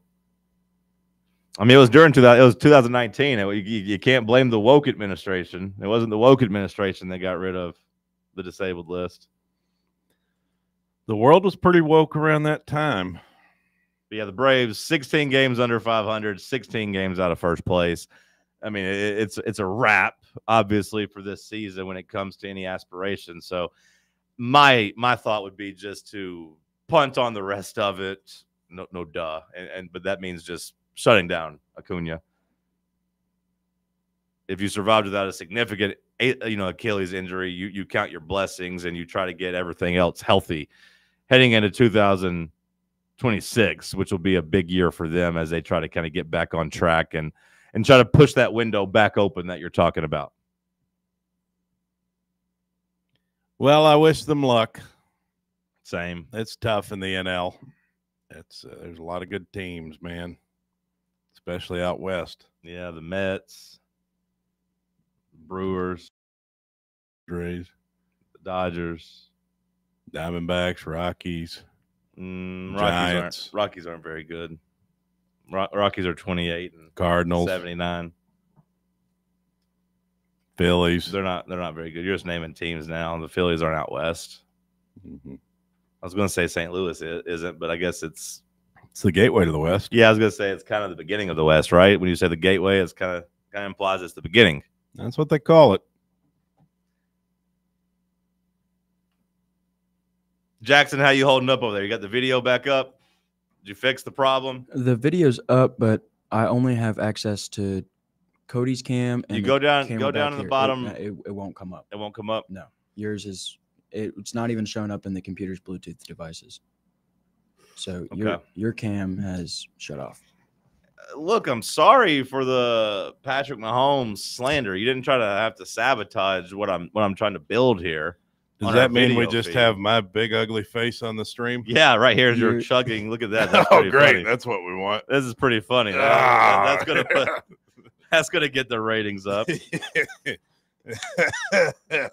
I like that it's split between. Can you put your camera up at least? Yeah, I can. Yeah, because we don't want Cody sitting there by himself. I look lonely. You do look lonely. least get a camera on Jackson here. I think it's back now. The computer just what you said went blue screen, just absolutely crashed on us. Yeah, it went blue screen and said basically it's time for a restart, and it just restarted. Okay. Yeah, see if you can figure out my camera. I will do that. Even if you have to like track it and unplug it and plug it back in. Hell, I don't know. Don't mess with anything. Don't mess it up. Just add your camera on there though. I did. Get Cody off. At least Jackson. That's cool. We got Jackson and Bubba on there. Now someone says how cute. Now someone says the video is perfect, which I don't know if I like that implication. That means they don't want your big ugly head on there. That's the implication. I don't know if I like that. I know what they mean there. It's not like Jackson and Bubba look that cute from that angle. No, Jackson's got some pretty wild hair going on today after that perm he got. And Bubba's sleepy from the Fantastic Four. Mm-hmm. Did It's Pedro, nice to get the boys on camera, though. They're never on camera. Did Pedro Pascal, did he rub anybody in the movie? Oh, yeah, he did. Did he? His Is that wife a Reed was- Richards thing to do? Is he a handsy guy? Well, his wife, well, in the movie, I mean, He's with the woman. He's with the blonde. Vanessa Kirby, yeah, she plays Sue Storm. Oh, okay. I didn't know they were married in the story. And they have a kid. Oh, okay. I don't know anything about the Fantastic Four And so other he's than constantly just rubbing her tummy and is always, you know, one guy's got fire coming out of him, right? Johnny Storm, a.k.a. Joseph Quinn. Okay. I know he's got fire. I know he's got fire coming out of him. And I know the other's a blockhead, like a big rock. What is he? Is that a rock? Yeah, fire coming out of him. Yeah. What, did he eat a Presumed Taco rock. Bell or I something? think it's actually like almost like leathery instead. Comedy. What's that, Bubba? I think it's almost like leathery instead of just being a whole. Just Oh, it's not giant a rock. It's leather? I mean, he's a very dense, figure. They call him the Thing. What's Reed Richards' power? Stretch. Oh, he can stretch? Yeah. Like Stretch Armstrong? Basically. How does that come in handy?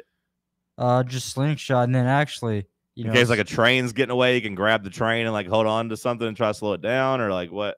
Jackson little kind bit of of looks like Michael And Myers. then last on the night they had video. a scene where like, whenever he's like doing some, combat. The killer? Yeah. He does kind of. He does kind of look Your like face Michael does Myers, kind of look doesn't like Michael Myers' mask. That's weird. Just on the video, like with the red hair. And he doesn't move. And the light skin. Yeah. I don't know if Jackson's going to take that as a compliment, but That's a kind of a mean thing to say. I don't wasn't- mean it. It's not intended to be mean. I don't mean it in a mean way that he looks like a killer that is kind of just wanting to like bang Jackson his says sister something mean back. and stab her because she was doing I'm nasty too stuff with nice other to be people. mean. Yeah, I'll be mean once they start slandering Mahomes again. What's It's just, what's the woman do? What's She's her talent? What's her power? invisibility, and then she also has like these like almost telekinesis. So she can know what we're thinking. Is that where women's intuition comes from? No, that's not. What's that. telekinesis? The move things, Oh, so not just reading somebody's mind, but like moving stuff. Telepathic is Like Carrie. Sure, I'm not too familiar with Carrie. You're not familiar with Carrie? No. Not even the story of Carrie? There's a girl. No, that's the car. Is that what it is? You're talking about before he cheats, dug in your key into the side I'm of his familiar souped with up Carrie Underwood. four-wheel drive? No, the car. What do you mean the car? I think what it's we not ought to do Stephen is King's- carry on from this conversation. I'm having a conversation. Sit over there. Just think of your next stupid joke that's going to flop. That was the one. I think we should carry on from this conversation. What do you know about Carrie? Is it not the Stephen King car? Car? No, it's not a car. It is Stephen King, but it's not a car. There's no red car. I mean, there might be a red car, What's but the car with Stephen King? well, I don't know. Her name's not Carrie. It's Carrie. Do you know about Carrie, Jackson? Do you know anything about Carrie? No? Well, she gets bullied. She's got the telekinesis stuff that you're talking about, Bubba.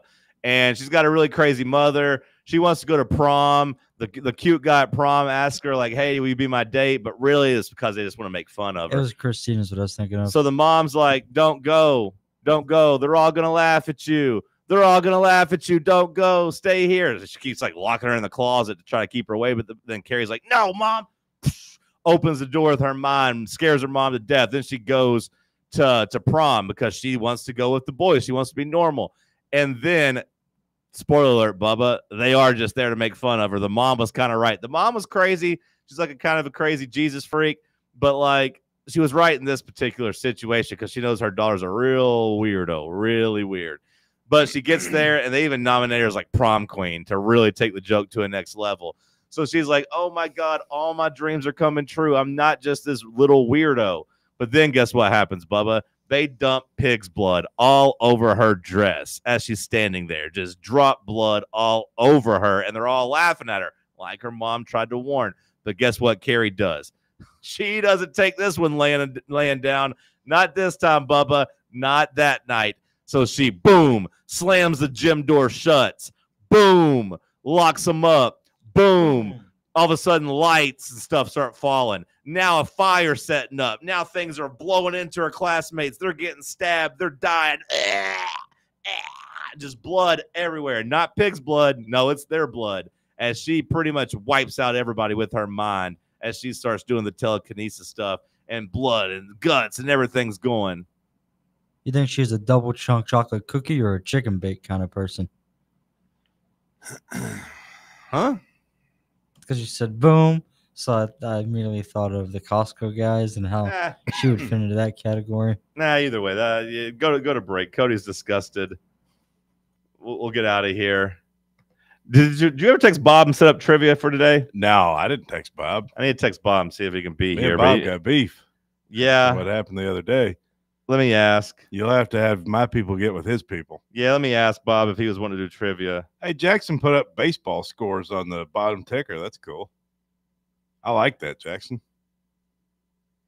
Good job by you, Jackson. What is SDP? San Diego Padres? Yeah. Yeah, I feel like I just would have done SD, but LA Angels, Washington, Houston, Miami, St. Louis, Philly, CWS 3. What does that mean? College World Series. CWS is the abbreviation for Chicago White Sox. Yeah, you just kind of messed up and didn't put a hyphen there. You put a semicolon, and it kind of messed Cody up. See, it says Philly 6, semicolon 3. I see now what you were going for. Yeah, confused me. Thank you for the correction. I'm just kidding, Jackson. I'm just giving Kansas you a hard time. City. Boston. We need to get my video back up. The people want to see me. Hey, the Red Sox beat the Twins. We need to see me on here. Put me back up there. Your mic's not even on, Bubba. Try it again. It's because I couldn't really say. I don't know if it's able to say it on airwaves. Oh, so you just said it to yourself in the room? You doing a show for two over there? Yeah. Oh, geez, my there's a thing screen's moving. That white men have been saying about something twin. Yeah, okay, just go to break. That was a disaster. I think I'm having an acid flashback. Yeah, I shouldn't have tried to do baseball in July. That's on me. I was trying to talk Acuna, and we ended up strikeout. We struck out. Comedy. Let's go to break. It's Talk Sports on FANRUN Radio.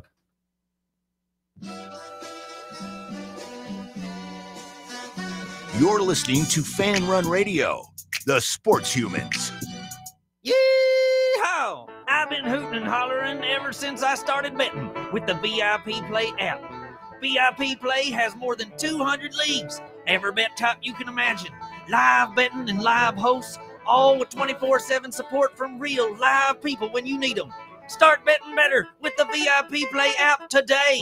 Don't be a better, be a better with VIP Play today. Download VIP Play today or head to VIPPlayApp.com. Make sure you use the promo code FANRUN to take advantage of their welcome bonus and so they know that we sent you. Gambling problem? Call 1-800-8899-789. Must be 21 or older and located in Tennessee to bet. Hey, Knoxville. Surfside iced tea and vodka made with real brewed tea is only 100 calories, 2 grams of sugar with no bubbles and no troubles. That's right, zero carbonation, so it's easy to sip and enjoy. Headed to a game day or party at a friend's house? Bring an iced tea or lemonade variety pack from Surfside or try their green tea and new raspberry tea vodka. Find the can with the sunset stripes this season. Surfside iced tea and vodka, sold at bars, restaurants, and stores near you. Surfside iced tea and vodka, sunshine in a can. Must be 21 or older. Enjoy responsibly. This is Coach Josh Heupel. In football and life, you need a solid defense to protect what matters most.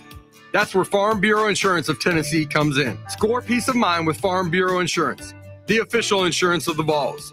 They're your line of defense. FBITN.com. This is Baseball VFL Cody Brown. Farm Bureau Insurance is the official insurance of the Tennessee Vols. I'm here to be that line of defense for all your insurance needs. Give me a call at 865-992-3871 and go Vols. Knoxville, mark your calendars. FANRUN night at the ballpark is back. Join us Wednesday, August 6th at Covenant Health Park as the Knoxville Smokies take on Biloxi and we take over the stands. It's all you can eat night, so make sure to bring your appetite. Plus, we're hooking up the fans with exclusive FANRUN swag giveaways you won't want to miss. Come hang with the FANRUN crew, rep your team, and enjoy a summer night of baseball, food, and fun.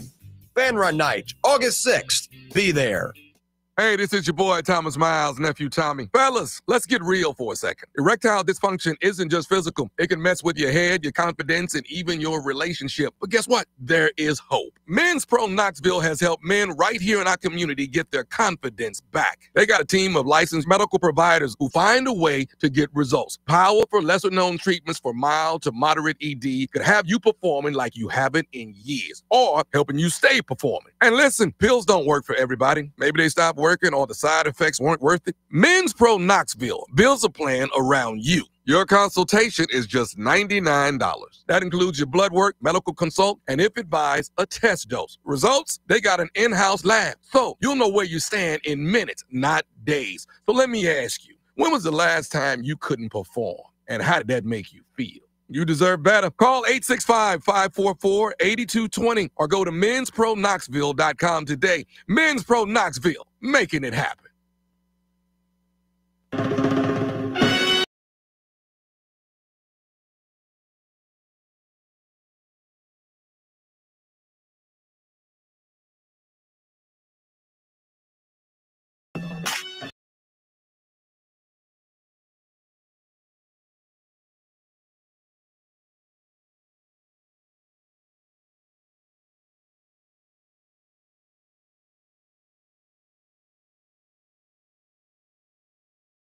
Oh, the people get what they want. Oh, I'm back on camera. Let's go. You're welcome. Good job by Jackson trying the method of just unplug it and plug it back in. We'll see what happens. He unplugged it. He plugged it back in. Guess what? It worked. The camera's fixed. The video presentation is fixed. Nice.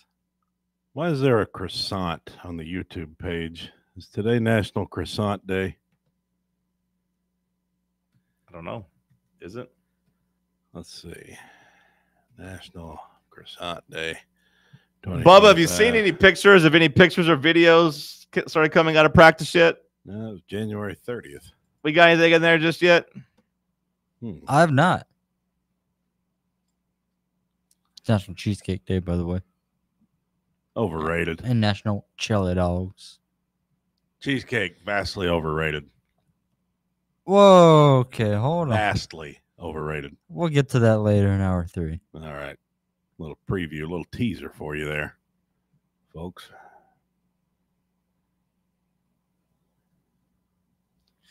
Have you, John, seen any practice footage?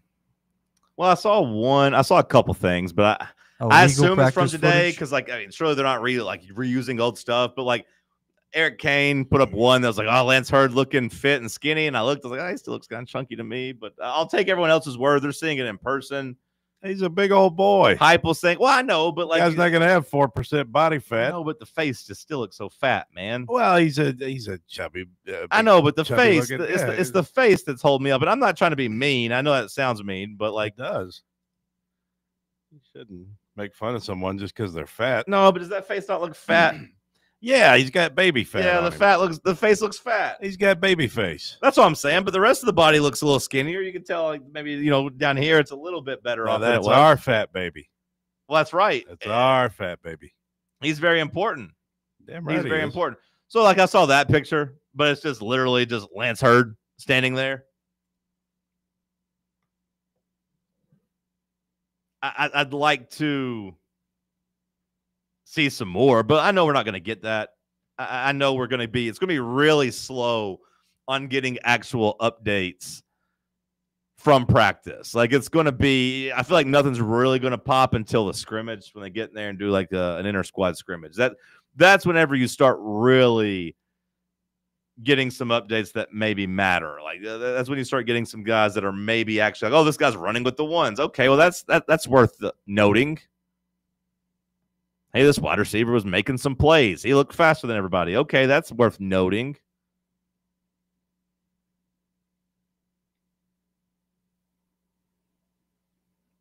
I'll wait for those.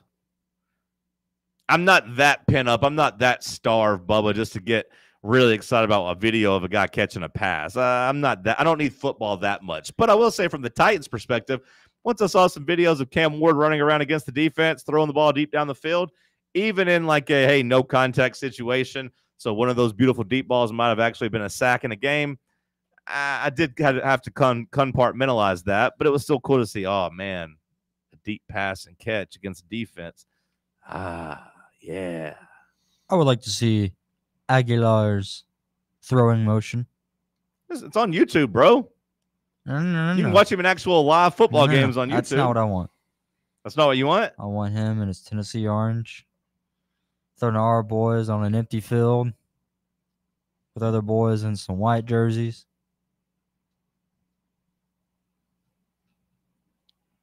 Gets me fired up. Okay. And look, some people are just starving for football. I mean, hell, we had people counting down until the Hall of Fame game on Thursday. I need to see Deshaun Bishop running through some foam tackling pads. I need to see his quads just working overtime, letting those muscles pop out. Damn, you're turning me on, Bubba. You guys are creepy. I do like practice, all the different drills and things. You know, you think we'll see a little Oklahoma drill? Think the boys will get after it in some Oklahoma? I don't know how much we're going to see of that. I want to see the guys hitting the sled. That's what I like. Offensive linemen driving that sled. 5-man.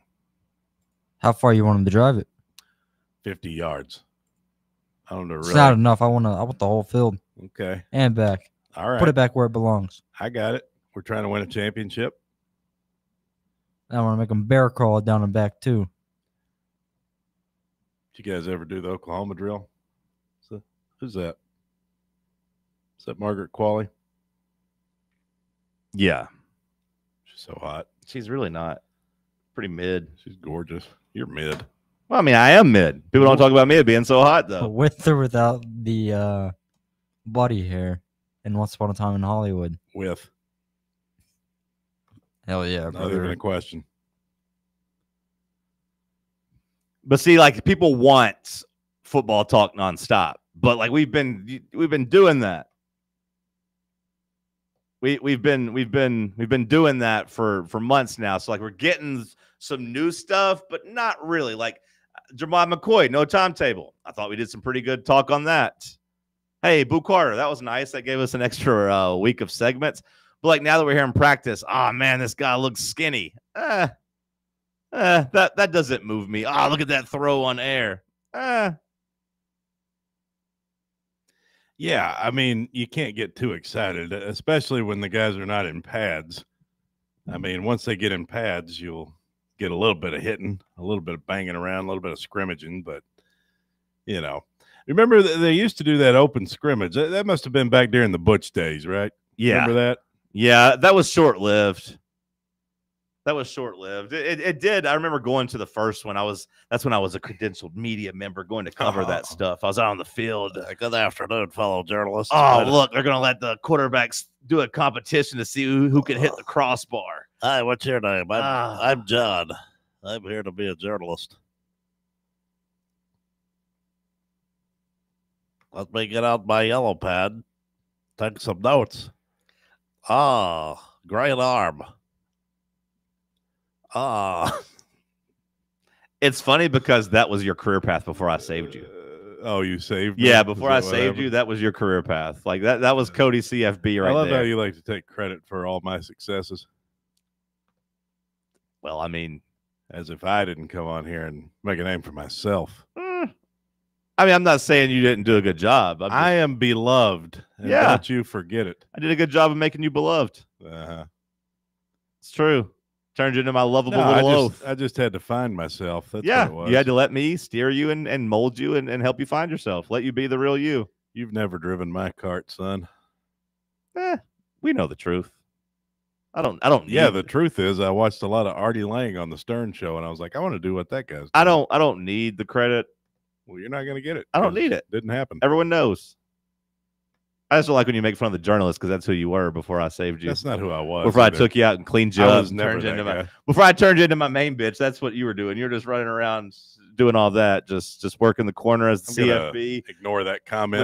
With your little notepad out, just I was never that T guy. Higgins. You Higgins looks great in practice. You didn't even know me. You didn't know anything about me. I know everything I needed to know about you. Oh, let's blame Derek Dooley for Butch Jones's failures. Check my article on athlonsports.com. I knew everything I needed to know about you. I knew everything I needed. You to know forgot about you called too. me to ask me about you forgot you called to interview me because you needed a star to do for a class project. The way you warp things in your mind is very interesting. What's incorrect about what I said? It's very interesting. It was a simple assignment of, hey, find someone who has who you look up who to. has been if you who you look up to and interview them about how to break into the industry. Yeah, it's cool. It was Like a simple class assignment of find someone in the local media and who you look interview up them. to and get to know them and ask them stuff. Yeah, I know. It's cool. I appreciate Who it. you look up to? It was I good. hated you. It was good. I'm sure you did after that. I hated you. I'm sure I you didn't- did after that. I didn't like you at all. I was I like, this know. guy's a real jerk. Yeah, I know. I was Looked up to. Yeah, because you were still just get my notepad out. See, I just don't like when you make fun of the journalists because that's who you were. More like this guy. Why is he yelling with his shirt off? What a weirdo! This is making a mockery of sports media. That's what you would say. He's making a mockery of guy's this. a creep. This is making a mockery of this. Should be very serious. Look at his big block head. This guy I looks do- like the thing. I do have a big block head. That is true. I'm not going to This beat guy those looks like Country allegations. Caillou. Yeah, I do kind of look like that kid. What is that? Bruce Willis bloated? I don't know if we can make Bruce Willis jokes anymore since he's like dying right now. They say he can't like What is speak that? anymore. Vin Diesel bloated?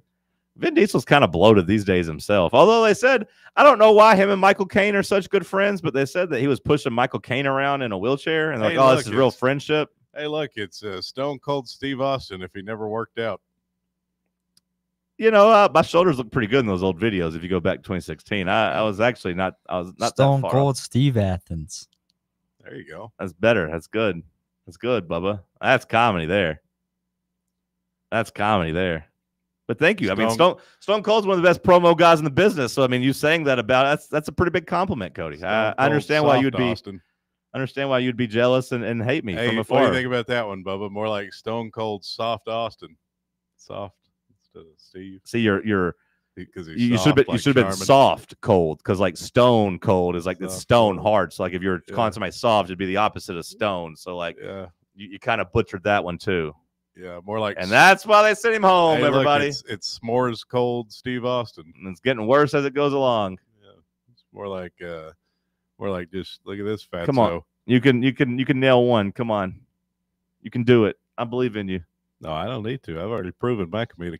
You have proven your comedic talents I've many performed times. live It is on true. the Sunset Strip, unlike some people in this room. I'm going to go to California and do it. I'm going to go do it. You won't go to California. I'm going to go do it. I'm going to go do one stand-up. You ain't got the gumption. I'm going to go do one California stand-up and do it. set, get way more laughs, and You're not you're going to be get- sick. You're not going to get laughs. You're going to get way more laughs. 'Cause This to guy- to get way more laughs, Bubba, I just have to get 3. I have to get 3 to get way more. Oh, really? Yeah. Yeah. What does 3 laughs sound like? Ha ha ha. Well, that's been 3 people That doesn't laughing even because make sense. in the audio I heard of this guy doing comedy, you could hear one guy laughing. So if I to get way more, I said get 3, and then I have I done had my rooms of people laughing. I followed Neil Brennan. Okay. At the West Side Theater. Okay. That's what I did. Okay. I've had rooms of people laughing at me. I don't disagree with that. I bet you have had rooms of people Sounds like you disagree laughing with at it. you. No, I'm sure you have in multiple situations. I'm sure you've had Trying to multiple be consistent. rooms. Don't be a hypocrite. Sitting there laughing at you. Maybe not with you, like not like with your jokes or anything, but at you. I'm sure that has happened. Over there looking like the thumb from Spy Kids. Recycling other people's materials. Checks out. Oh, somebody say that before? Yep. Checks out. Never heard that. Wasn't aware of that. That's sad. Come at me. That's sad. Hour 2 in the books, Bubba. Kick us off with another batch of commercials. We'll wind this hour down. We'll get some headlines. No Wednesday trivia. Bob says he ain't got time to play today. He's scared. Classic wrestling heel move. It's a good move by Bob. No, I ain't got time today. Let him know I'll do Thursday or Friday, maybe. I ain't got time today. Nice. Don't give him the rematch. Make him wait for it. Send us a break, Bubba. We'll come back. The flagship station for Tennessee football. Fans. FANRUN Radio. The phone's blowing up, but you're in the driver's seat. Ignore the buzz, keep your eyes on the street. No text back, no scroll, just let it wait. Attention on the road, that's the only way. Phone's blowing up, but you're in the driver's seat. Ignore the buzz, keep your eyes on the street. No text back, no scroll, just let it wait. Don't drive distracted. A message brought to you by the National Highway Traffic Safety Administration, Project Yellow Light, and the Ad Council. Are you tired of trying to squeeze your dental appointments in on your lunch break or before you go to work? Here at Knoxville Smiles, we're all about making going to the dentist easier. That's why we're now open until 7 p.m. on Tuesdays and Thursdays.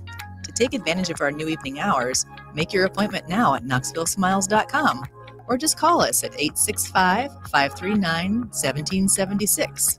Smile brighter with Knoxville Smiles. Ready to launch your career? Axle Logistics is a leading third-party logistics company where excellence is an energy. With an award-winning culture, Axle proves that positive outcomes come from a positive environment and a work hard, play hard mentality. At Axle, the drive for success is infectious. And with an uncapped commission structure, hard work isn't just noticed, it's rewarded. For those with big goals and even bigger dreams, Axle Logistics is the place to start your career. Your tax refund belongs to you, not an identity thief. Over $6 billion in tax refunds were flagged by the IRS for possible identity theft last year. If you're in a bind this tax season, LifeLock can help. They monitor and alert you to identity threats you'd miss on your own, even if you're careful with your personal information. And if you do become a victim of tax-related identity fraud, LifeLock has U.S.-based restoration specialists ready to help solve your identity theft issue. Plus, all LifeLock plans are backed by the $1 Million Protection Package, meaning LifeLock will reimburse you up to the limits of your plan if you lose money due to identity theft. Let LifeLock help protect your financial info, so all you have to worry about is what you do with your tax refund. Go to LifeLock.com, save up to 25% off your first year. The promo code is HERD, promo code HERD, to save up to 25% off your first year.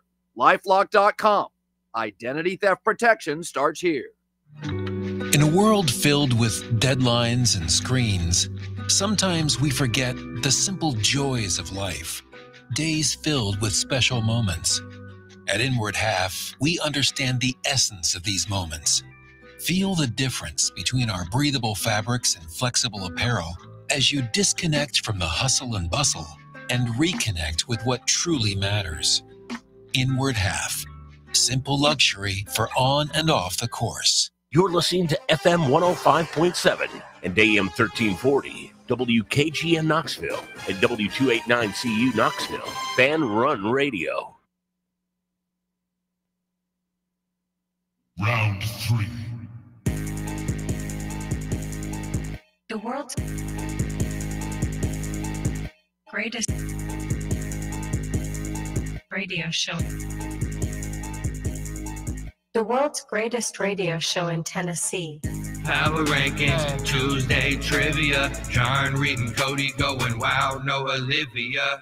Wood grain on my leather seats. I got the whole team eating like I'm Johnny Eats. Morning booming from 7 to 10. Ay. Talk sports while I'm chewing a Zen. Ay. Talk sports while I'm riding to work. All the ops take a ride in a hearse. East Knoxville. Ay. Morning booming from 7 to 10. Ay. Morning booming from 7 to 10. Ay. Morning booming from 7 to 10. All the ops take a ride in the hearse. East Knoxville. TalkSports 3.0. Hour number 3 kicking off here in the White Claw Hard Seltzer Studios. This batch of headlines brought to you by our friends at Inward Half. Oh, no! We're 0 for 4. None of us with any Inward Half gear on. Aww. Aww. Need to get the new fall launch. You listening, Todd? Need the new fall launch, bro. Maybe put some autumn leaves on the shirt. Put a little orange autumn leaf on it. Like the leaves falling from the breasts. I don't know. I'm not a designer. Yeah, we're not designers. I think it'd look cool though. Some fall leaves on a shirt. I mean, just an idea. Can you make a tree? Can the shirt go up to your neck and like your head is the tree and then like the leaves are falling out on the shirt? You know what I mean? No, not really. But like just like there's a trunk going up your stomach. That is your trunk. Well, yeah, I know, but then you actually just put a trunk on but your then shirt. Your head is like the top of the tree. Yeah, that's like kind of the implication. What is that called? What is the top of the tree called? The Brussels. I don't know. I don't think it's that. Brussels sprouts. That's in Belgium. I think it's there's got to be a name for it. The canopy, the bush, the canopy. I think the canopy. That sounds good. Yeah. So yeah, the implication is that your head is the canopy, but then you got leaves just falling on your shoulders and down your sides. And maybe you could get a hat, to like an Inward Half hat to go along with it. That was just a big, looked like a tree canopy. It's green. No, it'd need to be like burnt orange because we're talking like fall. Oh, right? okay. So like the falling leaves. Yeah, that's fine. It's like a big hat going out from your head, almost like a sombrero. I stopped there. Just make it put something on the pants too. Let's build this up from the ground up. Just a tree outfit from your shoes to the top. Your shoes would need to look like roots. Yeah. Your shoes. Inwardhalf.com for the tree suits if you're interested. Brilliant idea. They probably have like a support center where you can contact them. Just message them and say, hey, I like this tree idea. And also maybe find some 4XLs for Cody because Boss Man's been pretty hard on him. Yeah. And I don't like the way that he makes you feel when you I had to change shirts yesterday. Yeah. Cody comes in, the 3XL. I'm wearing my Inward Half, and he comes up to me and he says, do you think that looks good? Did you wear that because you think that? He's mean to you when you wear the Inward Half, but he says he's doing it from a place of love. Sure. Cody left after the show, came back in a different shirt, and I was like, did you have a big mess at like breakfast or something? I went from a 3X to a 5X. It was so big on you. That other shirt is way too big for me, but you just don't want to get bullied anymore. Well, I like that shirt because it's so long in the front. I can wear my shorts down around my waist. Big fat guys will understand this. Once you're in the three clucks club, you got to kind of pull your shorts above the belly. I've described this before, but last thing you want to be is a fat guy with the overhang and his shirt's too short. But that orange shirt, the 5XL, you get that ugly skin belly hanging out. The you don't 5XL wasn't doing you any favors. It didn't look good either. I thought you looked way worse in the 5XL than you did the 3XL. Well, that's good. Boss Man thought I looked worse in the 3X. You thought I looked worse in the 5X.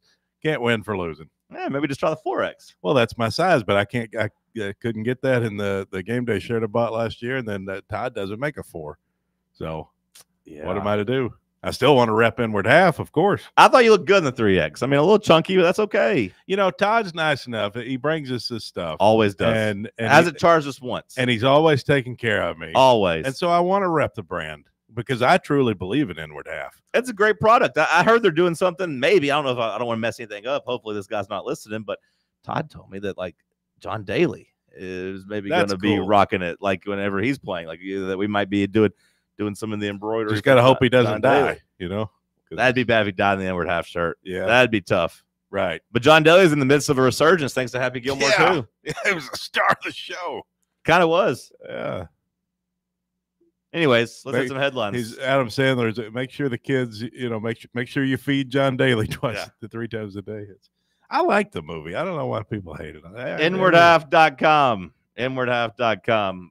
The movie was fun. If you hated the movie, it's more of a you problem. Well, speaking of catching hate, you familiar with Joey Swole? Yeah, it's the guy that he was like the gym positive guy, right? Like, isn't that how he got famous? Yep. So like somebody would be in there working out and be fat, and people would be making fun of him. Then he'd come on there and be like, "Hey, don't make fun of people. he's trying to better his life. I know he always talks about how he hates gym culture, but he's getting over his fears, and he's in here walking on the treadmill and lifting weights. He's trying to lose weight. Yeah. Don't take video and be mean to him. Good dude. A nice thing he was doing. Everybody thought he's a good dude. I don't know what else he really had going on other than that, like in terms of, hey, woman, he's not checking you out. He's just working out. You're the one with the camera doing that. It's in his right to walk around in front of your camera. This guy was universally beloved, and now he's upset everyone. I don't know if I'd say he's universally beloved, but I'd say he had a positive score. He has now upset. He's managed to upset everyone on the right and left. The left is calling him a racist, and the right is mad at him for bowing down to the woke. So apparently, Joey Swole, most people probably don't even know who the hell this is, but Joey Swole, he posted a tribute to Hulk Hogan after Hulk died, right? A memorial. Posted him in the gym wearing the, what do you call that? The feathers? It's like, what do you call those? The sash? The red and yellow sashes. Sounds good. Yeah. I mean, anyway, LA would go. I don't know. LA would connect. He had the fake mustache, the bandana. He had the whole Hulk Hogan get up. So he posted a tribute of him in the gym, like R.I.P. to the Hulkster or whatever. And then, so anyway, then people got mad because they said you shouldn't post a tribute to Hulk Hogan because he was a racist and blah, blah, blah. And then Joey Swole was trying to explain himself, and he used a term to describe black people, an outdated term, not the bad one, not the worst one, but a bad one, but not the worst one. They go with this, the people of color was a new thing that they came up with, but if you switch that around. It came around with it like in like the 80s. Yeah, I wouldn't say if it's necessarily new anymore. It becomes an old term. Anyway, I thought people were really overreacted, but then he posted an apology video, and now the right's mad at him because they said you never bow down to the mob, especially in the year 2025. I hate how everything is political. Everything is left versus right. Like, my God. It's so stupid. Like how this is gonna sound like liberal John, but like how is here it comes? Well, no, it seems like there's a group of Jackson, put your helmet on. Yeah, Jackson's gonna go blue screen again if the video gets cut. You know why? But like there's just certain things that I think we should all get together and be like, yeah, you know what, that's kind of not right. That's kind of wrong. We shouldn't do that. But there'll be groups of people like, oh, that's fine. Different times we could do this, this, and this. Oh, don't apologize for nothing. The right side, you can say whatever you want. And then you got weirdos on the left side too. Don't get me wrong, but it's just like everything has to be a debate. Like I think that Joey Swole should apologize for saying that. Like, hey, like that's. But like I think he did it in the wrong way, which then led to the criticism. Like he kind of had the Hulk Hogan apology. I don't think he should have ever apologized for. He never should have been in the situation because he shouldn't have had to apologize for his Hulk Hogan video. That's what got him to that point. And then he said a term he shouldn't have said because he was trying to defend himself. If people hadn't been all over his ass for putting the Hulk Hogan tribute up, I mean, a lot of people don't like Hulk Hogan, bro. Well, I mean, a lot of people don't think that he deserves. He did. Well, sure, but he also tried to claim that he didn't know about the racist past. He also tried to claim he didn't know about that. Like, I mean, like people are like, "Hey, you aware of what he said?" And when you actually see it, like, kind of laid out, like in the text, like, man, it is pretty tough. That is the old hard R 3 times there. Like, and then when Hulk Hogan, you're talking about apologies, when he got into the WWE locker room to apologize, he didn't apologize. He got into the locker room in front of other black wrestlers and people that had a problem with him, and all he said was, his apology to them was, be careful what you say. There's live cameras everywhere. That's pretty much what he said. Don't get caught on camera. Like, not like, hey, man. Exactly. I'm sorry. I shouldn't be talking that way. Hey, I shouldn't think that way. It's just, I got caught. Be careful. People are going to catch you. Yeah, but the fact that these liberals want to police whether or not you can be post a tribute to someone who you looked up to. I mean, who are they to police the sadness or the grief of someone? You know, I mean, the moral, the grief. I don't think he was the moral hypocrisy. I think really, he was one of his heroes. I think really he was one of his heroes. I think he's really just trying to ride the wave of the algorithm and try to get in there and make it about him. We don't know that. Put on some Ozzy Osbourne songs. We got to listen to Crazy Train. We don't know that for a fact, but you know, if you're going to be the one to police the grief of everyone, I mean, what kind of moral high horse? Who do you think you are? You know, I mean, to me, that's ridiculous. What if your grandfather said the N-word a lot? Are you not supposed to feel sadness when he dies? I'd say a lot of white people can relate to that. How many times did Grandpa say it? A lot. Grandpa get caught on camera saying it? No. Do people think of that whenever they think of your grandpa? I'm not talking about my grandpa you were. specifically. You were talking about your grandpa in Arkansas. I'm talking about a lot of guys. No, you're talking about your grandpa. So, like, did people know that about your grandpa? Well, you got to realize it was a different time. Was Grandpa mean Hulk to people? Hogan was an old man. Did Grandpa make people feel bad? Did people think of Grandpa as a racist? No, he wasn't out there with fire hoses and stuff. Let's just say hypothetically he was. When he dies, if some people are like, hey, this wasn't actually a good person. Again, I'm not talking about my grandpa specifically. I want to say this is a general grandpa from the South or anywhere in America. If your grandpa was known for doing that and he passed, and then people are like, hey, maybe we shouldn't celebrate this guy because of this reason, I think that'd be fair. All right, well, what if I go online and I post a picture with me and my grandpa and say, I'm going to miss this man. I really loved him. He did a lot for me. And if he was someone that was known for being a racist. And then you just get bombarded. If he was somebody known for being a racist, I think it'd be fair to be like, your grandpa was a scumbag.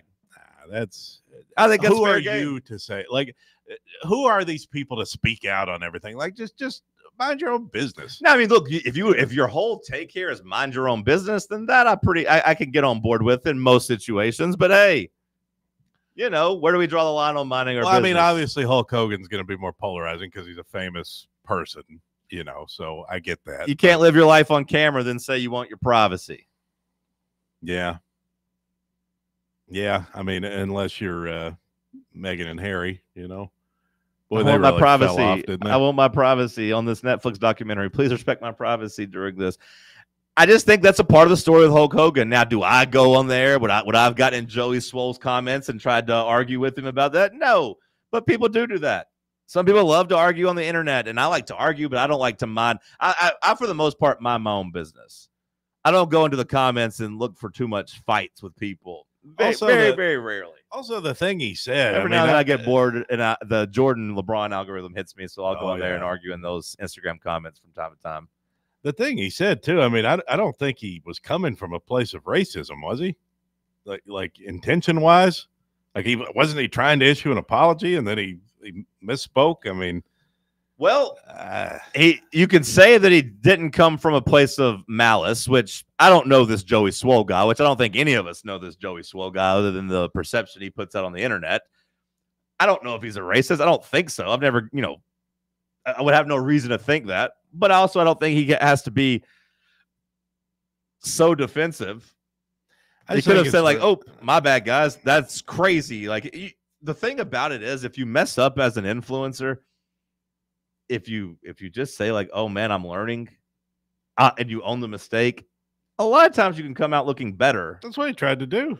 No, he tried to apologize, said something that was offensive, and then got mad that people thought it was offensive, and then he got mad versus being like, you know what? No, when you're right, warp all the language, that is antiquated.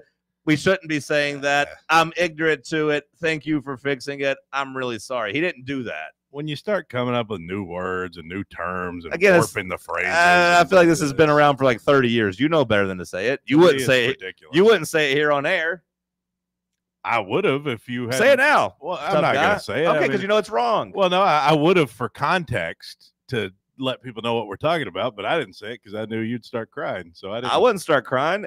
You're afraid to say it. Mr. I can't be canceled. I'm PC not afraid police. to say it. I'm not afraid to say it. You're on here saying this guy shouldn't apologize for something you're afraid to say. I'm not afraid to say it. I just, in the context of the conversation. Say it. Go ahead. I don't want to say it. Exactly. Because you know it's wrong. It's one of those words that you shouldn't say anymore. It's one of those phrases you shouldn't say anymore. Is it not kind of silly to just, we can't say it with the ED, but we can say it if we switch it around. Again, it's take a stand. It's silly. Take a stand. I'm not going to say it. Why not?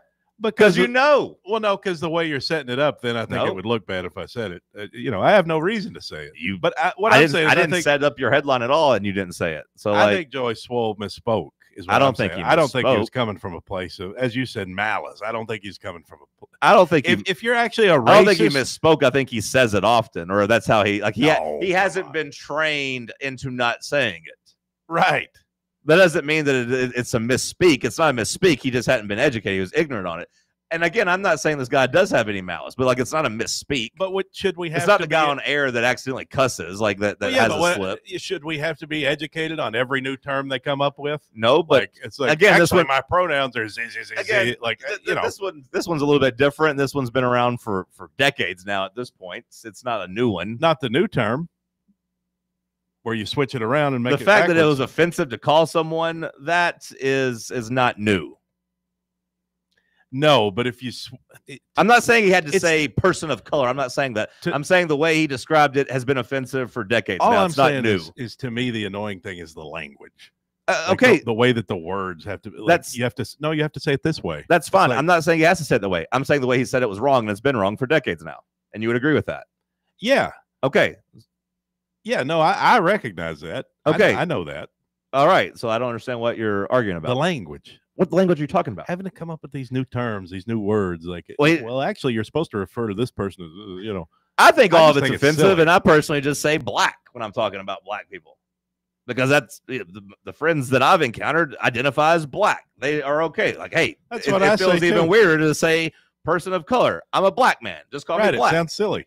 That's my point. I'm not disagreeing with that, but I think what Joey Swole said, it's like when it's not something new. You're diminishing what he said as if it's something like some new PC police thing. No, it's been offensive for decades now. It's like with the Spanish people. They started saying, no, they're supposed to be Latinx. It's not the and same like, thing at And all. like every Spanish person was like, no, we don't call ourselves No, that. it's not the same thing. It's similar kind of It's not. in what I'm talking about and coming up with new words and new phrases. But that's not what Joey Swole. Like that's not the Joey Swole problem. You're combining. He didn't the two. say You're didn't merging say the phrase two. they wanted him to say. You're merging the two. No, He said the old phrase. It's not that he didn't say the phrase that they want him to. It's that he said the phrase he wasn't supposed to. Uh-huh. If he had said Hulk Hogan was mean to black people, no one would have been mad saying, well, actually, it's a person of color. No one would have said He that. never should have been in the situation to begin with. Well, he put himself on camera. You're right. He should never have kept should kept his mouth quiet. Don't do a tribute to Hulk Hogan. He would have been fine. Could have gone on. I mean, if we cancel every white guy who's, ever said anything a little questionable, I mean, We get it. Your grandpa was we a wouldn't racist. have We half got of it. our workforce here, Understood. I mean, no, not my grandpa, general grandpa. I hope it wasn't your mom's dad since she listens to the show. I hope you're not talking about him. Well, he died in like 75, so Okay, so I'm you wouldn't guessing know he probably said Oh, it too. damn. I was going to say you wouldn't have known him, but Well, I mean, I'm just saying, rural guy died in the 70s. I'm assuming, different times, right, Jackson? Yeah. Something that's really interesting is that when I was in Africa, one of our tour guides made sure to mention how stupid it is that Americans are offended by the phrase colored. And that Jackson said it. in All South right, let's go to Africa- break. Let's go to I was break. just gonna Talk say, sports. in South Africa, they call people that. and I that's think how they just designate the it. histories in different countries and everything. I think we just have different sensibilities. All right, let's go to break. Let's talk sports on FanRun Radio. Big Orange Country's home for sports. This is FanRun Radio.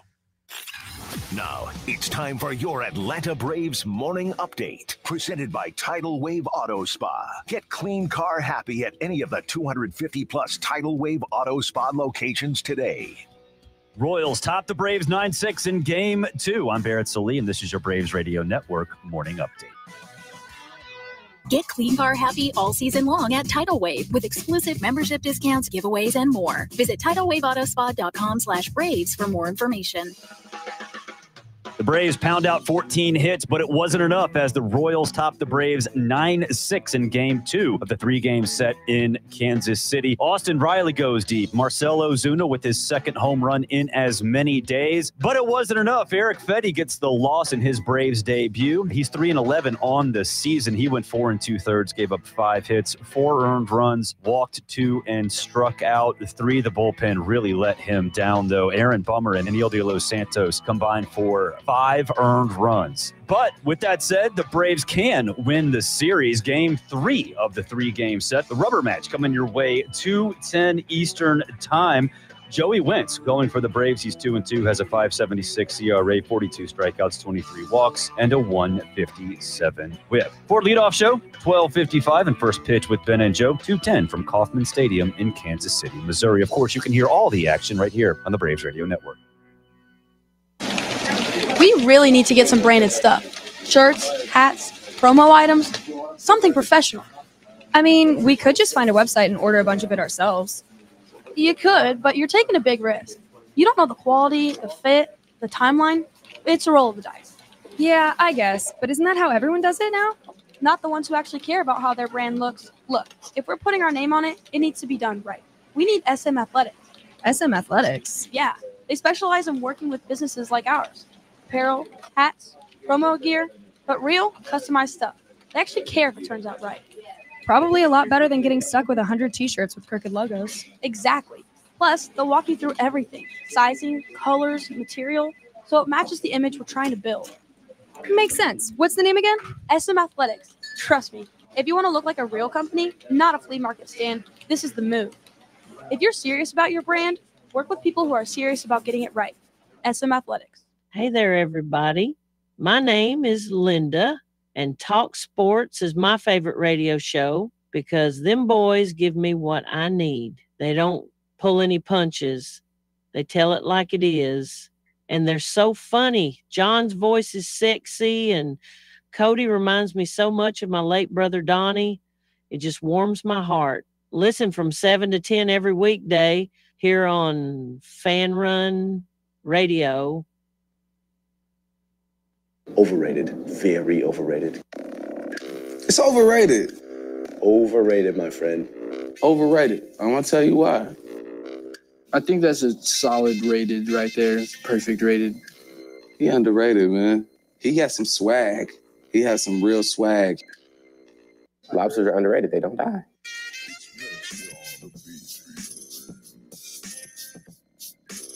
Gentlemen, start your engines. It's Wednesday. Overrated, underrated here on a Wednesday here on TalkSports. What is happening there? I do not know. You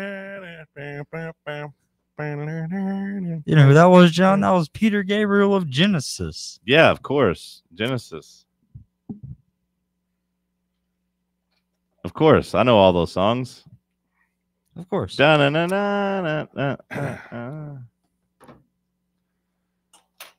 gentlemen, we're back at it again with the white bands. Deadly, man. Anyways, overrated or underrated, I got a question. Is learning a new language overrated or underrated? That's a great question, Bubba. That's a great topic. For like 7 years, I've been hearing ads for Babbel or some type of, variation, Duolingo, whatever. And I'm like, man, this is it. I'm going to take the plunge. I'm going to learn how to speak Spanish fluently. But then I never actually do it. I got close one time. I went to the website, put in a promo code, and was close. I was like, I'm not actually going through with it. Because the idea of learning a new language is cool. But then I think, do I actually need to do it? Do I actually need to learn a new language? Because I've survived 35 years without knowing it. Let's just take German, for example. Do I ever need to learn to speak German? Probably not, right? If you want Frank to understand you. He understands niet. Niet. Bad. Niet. No. That's all I say to him at this point of his life. But like if I don't go to Germany, I don't need to know how to speak German properly. Sure, if everyone to like mac on a German girl, but those days are gone. I don't need to know. Now, like Spanish, I come in contact with more Spanish people, but not enough to really need to know. Would it be nice? Maybe. But I gotta say it's overrated. It would be a nice flex, though. Don't get me wrong. Like it's one of the best flexes you can have if you're like, bilingual or trilingual. It would be nice to be able to do, but the idea of having to go and actually learn a language and remember it and just study and understand the nuance of it, that seems like a lot of work. So I'll go overrated. When I was texting those German nannies that I met in Nashville from the Hamptons, they did text me in German, and I had to look it up via translator. They were texting you in German? Well, they texted me in American first. You mean English? Yeah. But then as they were getting on their plane, they texted me, and what I found in the translator is they said it's too late. Their German phrase they were texting me was "it's too late." Okay, quit texting me. No, it was just that like I think they wanted to hang out, but they were getting back on the plane, and I had already left town. Yeah. So stop texting me. It's too late. Like you missed your chance. Yeah. Damn, another bag fumble for you. You fumble a lot of women. I have fumbled a few. You fumble a lot of women. I have fumbled. You just get nervous around them? No, like everything was good, but I had other things going on that night. You just prioritize the fellas over the women. It feels. No, like. I was with other women. I was seeing a friend from back home. I hadn't seen her in years. Yeah, but she's one of the fellas, no? She's one of the guys, no? She's a woman. Yeah, but she's one of the guys, no? Huh? Well, I mean, I wasn't getting like any, one of the guys. I mean, it's just one of the. Well, yeah, if you're asking, like, yeah, she's just one of the fellas. Yeah, like we weren't hooking up or nothing. Right, she's just one of the guys. Just like hanging with one of your bros. Yeah, but like you I choose had the plans, bros over. I had plans to You see her. live. You live the model, bros over. You know what? What? The garden tool hose. I gotta say, as someone living in East Tennessee, I don't think it's ever really been necessary for me to know another language. But the time I spent in Miami, that's the only time I think that I ever really thought it would be nice to know Spanish, because everybody down there speaks Spanish. So if you're like, if you live in a place like, say, a Miami or a Los Angeles or a South Texas or something like that, knowing Spanish would be very beneficial. But living here, it never really comes up. It's not a big deal. Yeah. So I guess I go overrated. That's sad. We're just not cultured. Muy interesante indeed. Cody, sometimes. Watashi wa osashone akata. Take it easy, kamikaze. That's Japanese for I'm a cowboy, baby. That reminds me of a really racist music video that I watched last night, where this girl talks about how she wants to be a ninja. That was just my Japanese friend back at home. And Jackson immediately knows what I'm talking about. My Japanese friend back home taught me how to say it. I was really into Kid Rock at the time. You don't have a Japanese friend back home. I did in 5th grade. Really? Yeah. A Japanese friend? Yeah. Or wait, this might have been 7th grade. 7th grade. Rio was his name. Rio? R-Y-O, Rio. He was... You sure it's not Hiro? He said his name was Rio. He was... Hiro. He was not Americanized at all. Like, he was Japanese. Like, he did not know much English. He didn't really understand any of the culture. We could barely communicate. Like, he had a translator he had to carry around, and we'd type things into it and whatever. But I was so fascinated by him. And I've told you, I always like try to be nice to people that don't have friends. Right. That's why I brought you on the radio. Like, I was like, this guy, he's right. I got a thing with saving stray puppies and being nice to people. But like, he didn't have any friends because, like, again, he was Japanese. He had there's a couple other Japanese people there because Athens has Denso down there. So like, there's a lot of Japanese people that work at Denso and come and go down there. Okay. So then like we had some Japanese people in the city, but I just befriended this guy and I'd mess with him. I'd call him in the evening sometime at home. And just to like, hey man, what's up? And he'd get so rattled because his parents would answer the phone, and I'd be like, may I speak with Rio?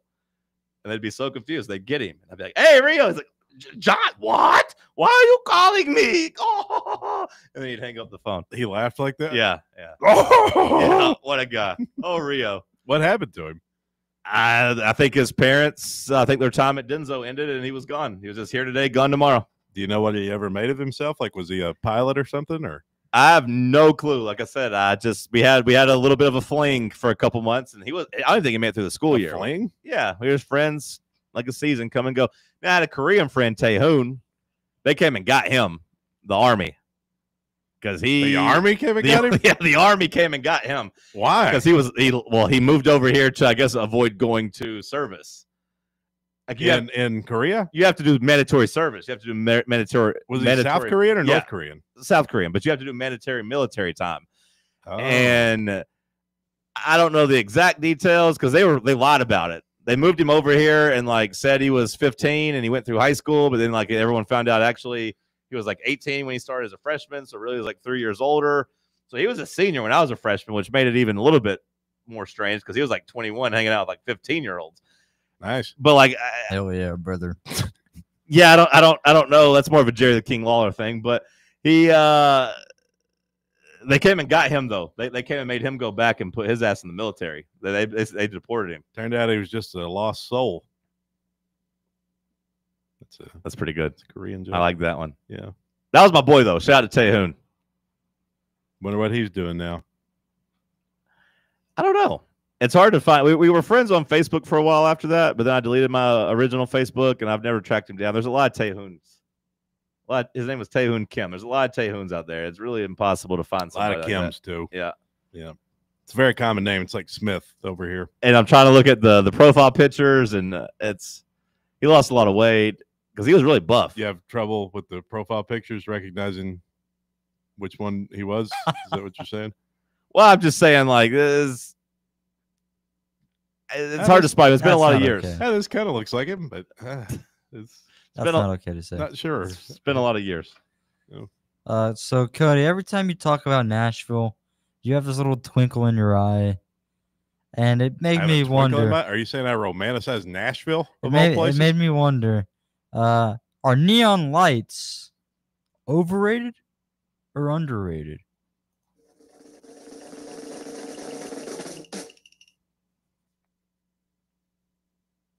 I love neon lights. I'm going to go underrated.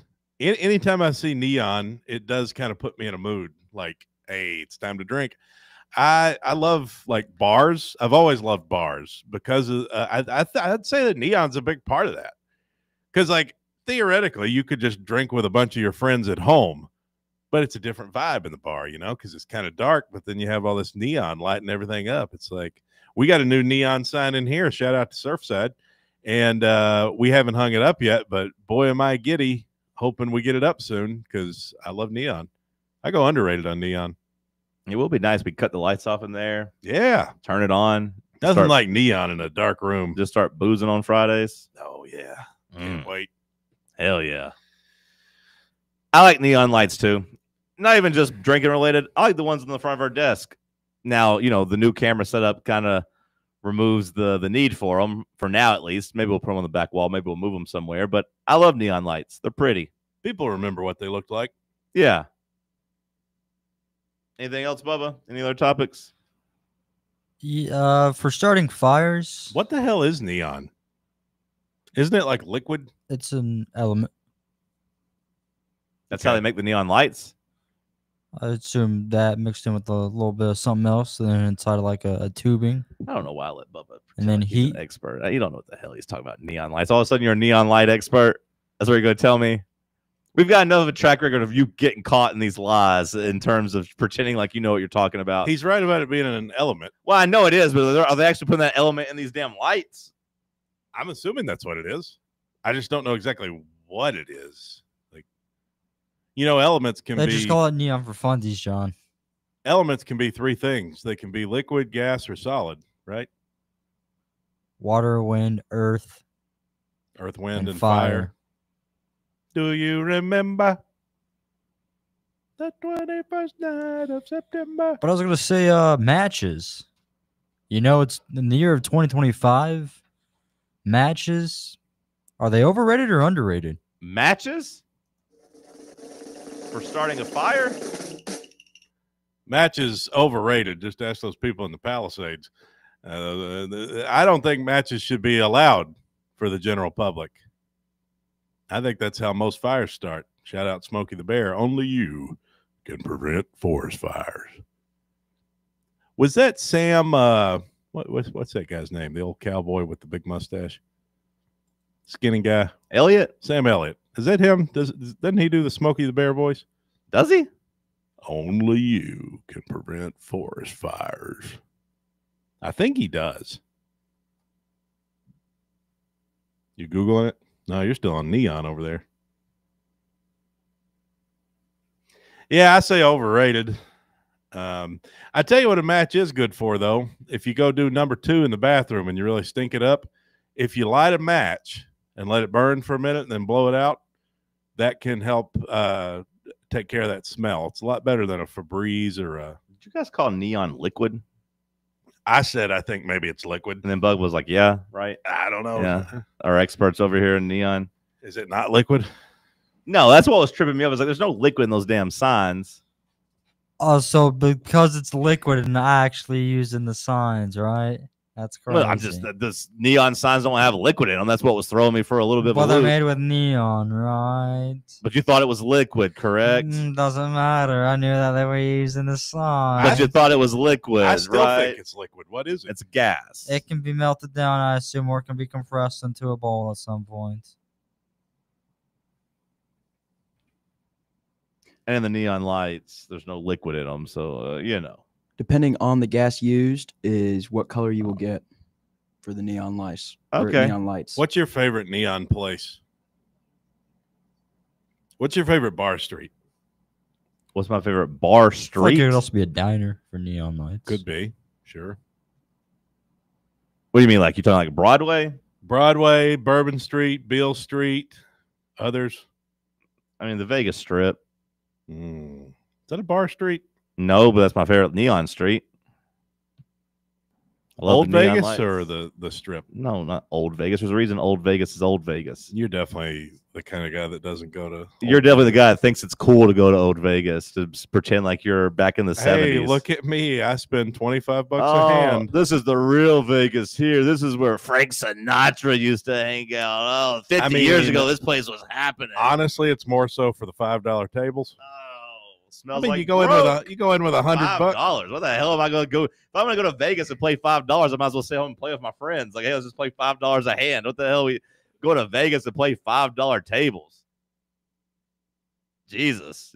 You're playing there where You they know, had it's not nice to income shame. Where cousin Eddie, you're playing at the type of casinos cousin Eddie was at in Vegas Vacation.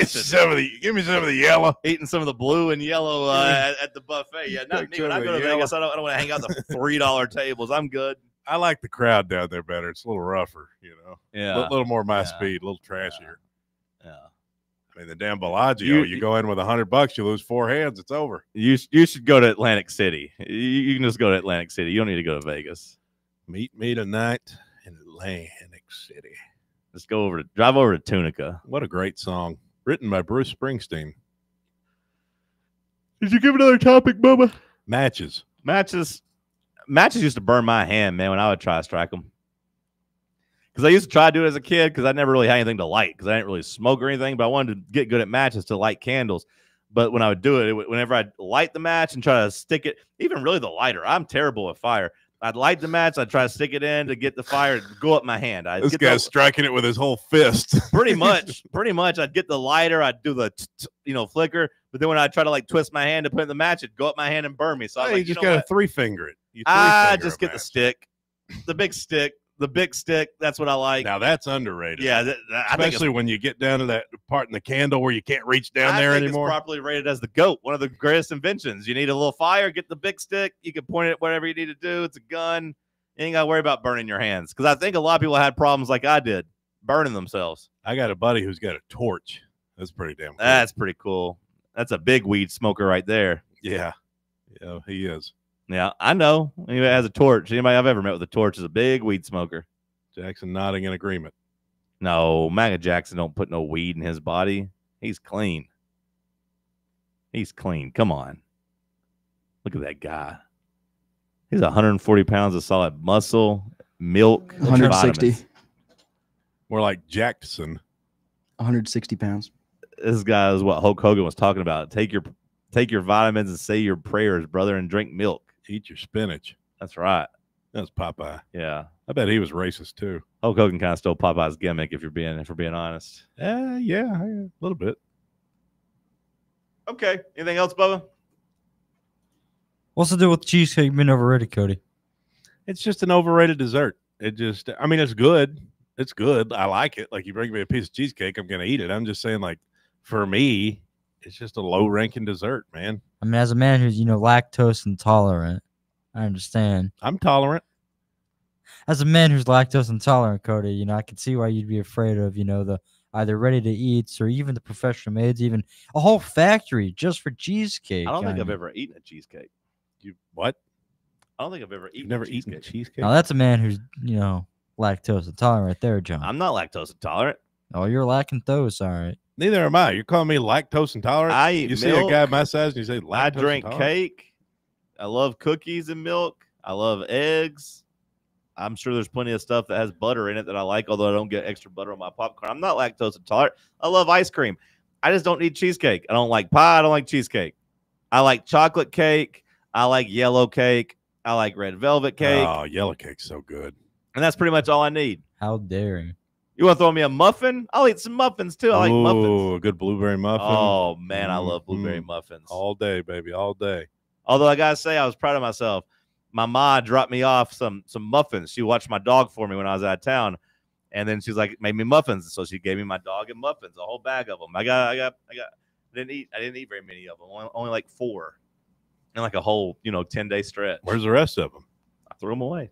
What? I know. I would have ate them. I know. I was trying to do you a favor. Once I realized it was basically like eating cake for breakfast, I was like, I can't really have muffins. Yeah, pretty much. Yeah, I was like, I can't. I used to somewhat trick myself. Like, oh, it's not that bad for you. It's got blueberries in it. And then I was like, actually, this is terrible. This is bad, but I love them. Cheesecake, though, is overrated, I assume. I've never eaten it. But I know, like, you've never had like a bite of cheesecake? I might have had a bite and didn't like it, but I don't know. I don't like the texture. I don't like the look of it. Like I said, I like what I like. Chocolate cake, yellow cake, red velvet cake. I really don't even like white cake. Whenever they have the white cake out there, I'll eat it if I have to. Strawberry cake, I'll eat it if I have to, but I don't like it. Yellow cake with chocolate icing is goat. That's goated. That's a top. That's a top level. Maybe a little ice cream. Last call on the other side. Stick with us.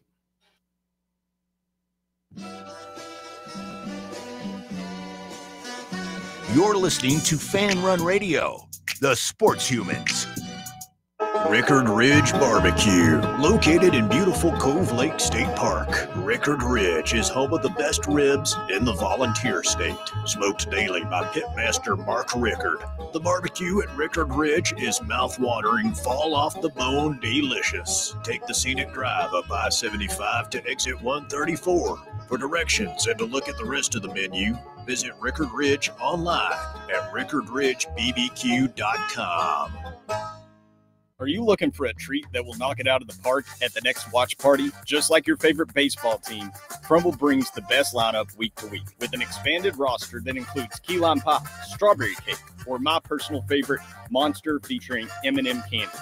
Let Crumble treat you to the best cookies in the game. Download the Crumble app and start earning rewards. You can even vote monthly on what flavors you would like to see at any store of your choice. Warmer weather is here, so get to the ballpark, but don't miss the cookies.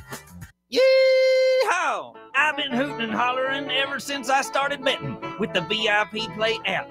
VIP Play has more than 200 leagues, every bet type you can imagine, live betting and live hosts, all with 24/7 support from real live people when you need them.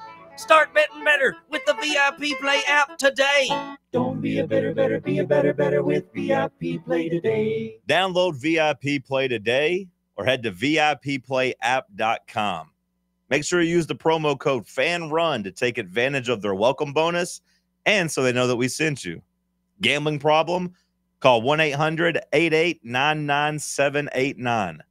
Must be 21 or older and located in Tennessee to bet. A brand built in Tennessee and born from the love of the game. Inward Half revolutionizes golfing comfort. Crafted by a former pro and dedicated enthusiast just like you, our luxury performance wear guarantees you stay cool and comfortable through every swing and every day. We're not just a brand. We've set out to create a lifestyle for those who understand that impeccable style and premium performance are a hole-in-one. Enjoy the walk-in with Inward Half. Is your smile ready for the spotlight? Hi, I'm Dr. Jacob Wilco, and at Knoxville Smiles, we make every visit a reason to smile. From routine cleanings to dazzling cosmetic treatments, our experienced team uses the latest technology to keep your teeth healthy and your smile bright. With a warm, welcoming atmosphere and personalized care, we're here to make sure you leave feeling your best. Don't wait. Your perfect smile is just a call away. Book your appointment today at 865-539-1776 or online at knoxvillesmiles.com. Smile brighter with Knoxville Smiles. The Drive with Russell Smith, weekday afternoons from 3 to 6. Join us weekday afternoons here on FanRun Radio. We'll be discussing all the latest Tennessee football, basketball, and baseball news with expert analysis from special guests along with your phone calls. It's The Drive, weekday afternoons from 3 to 6, right here on FanRun Radio. Flagship station for Tennessee fans. This is FanRun Radio, Knoxville. FanRunRadio.com. FanRunRadio.com. Read our stories at FanRunRadio.com. At FanRunRadio.com.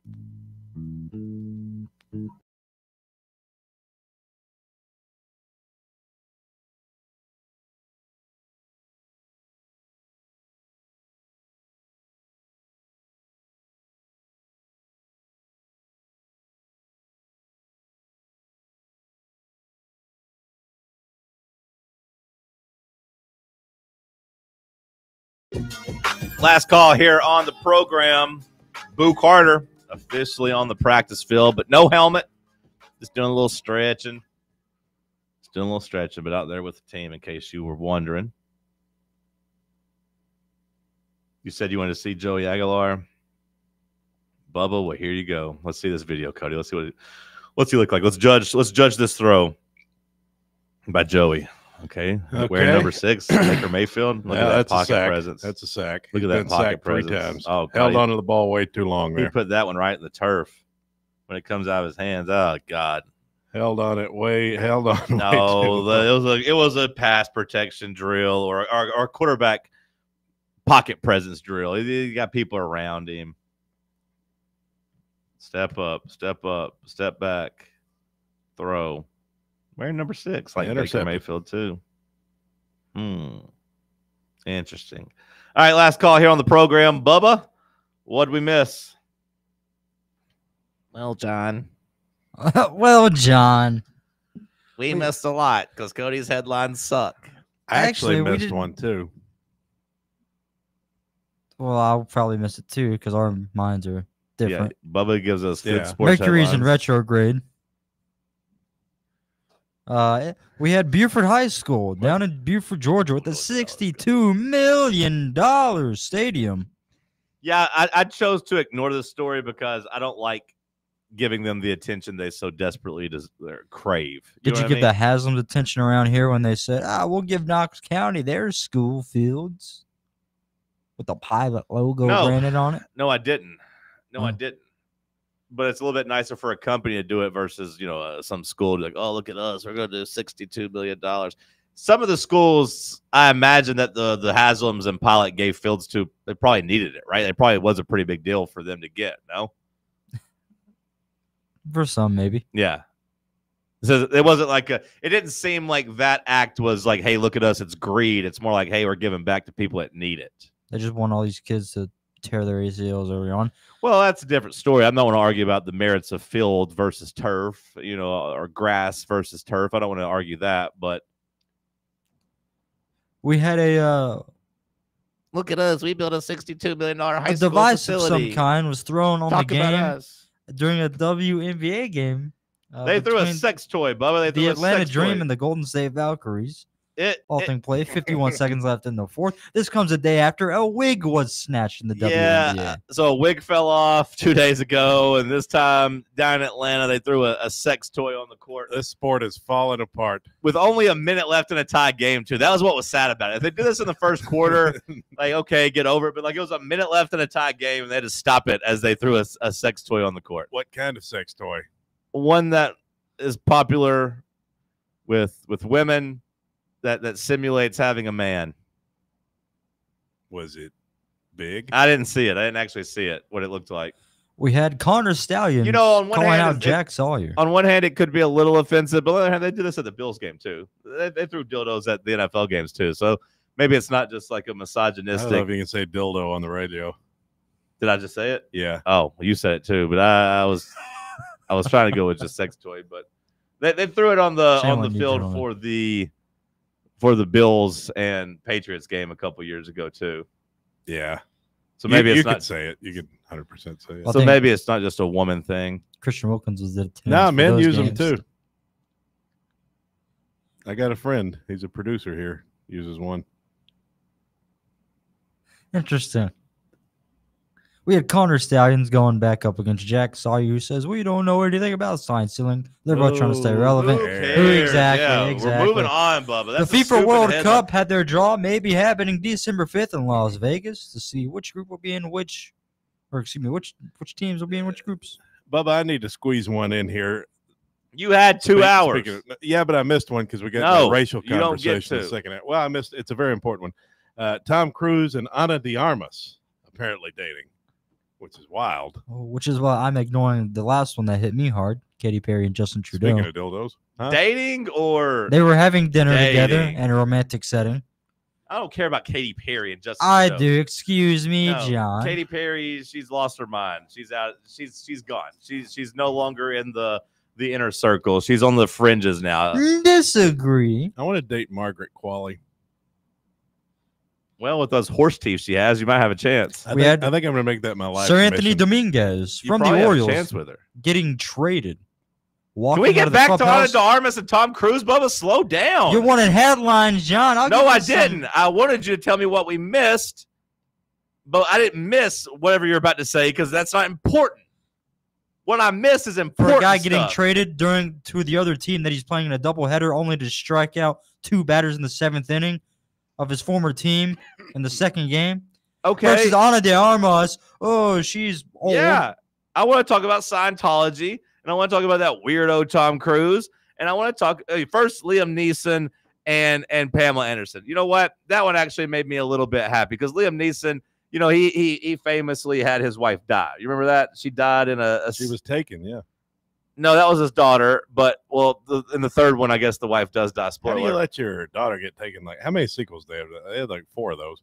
Well, I think the third one, I don't think she gets taken. I think the wife gets taken. How are you always in that situation?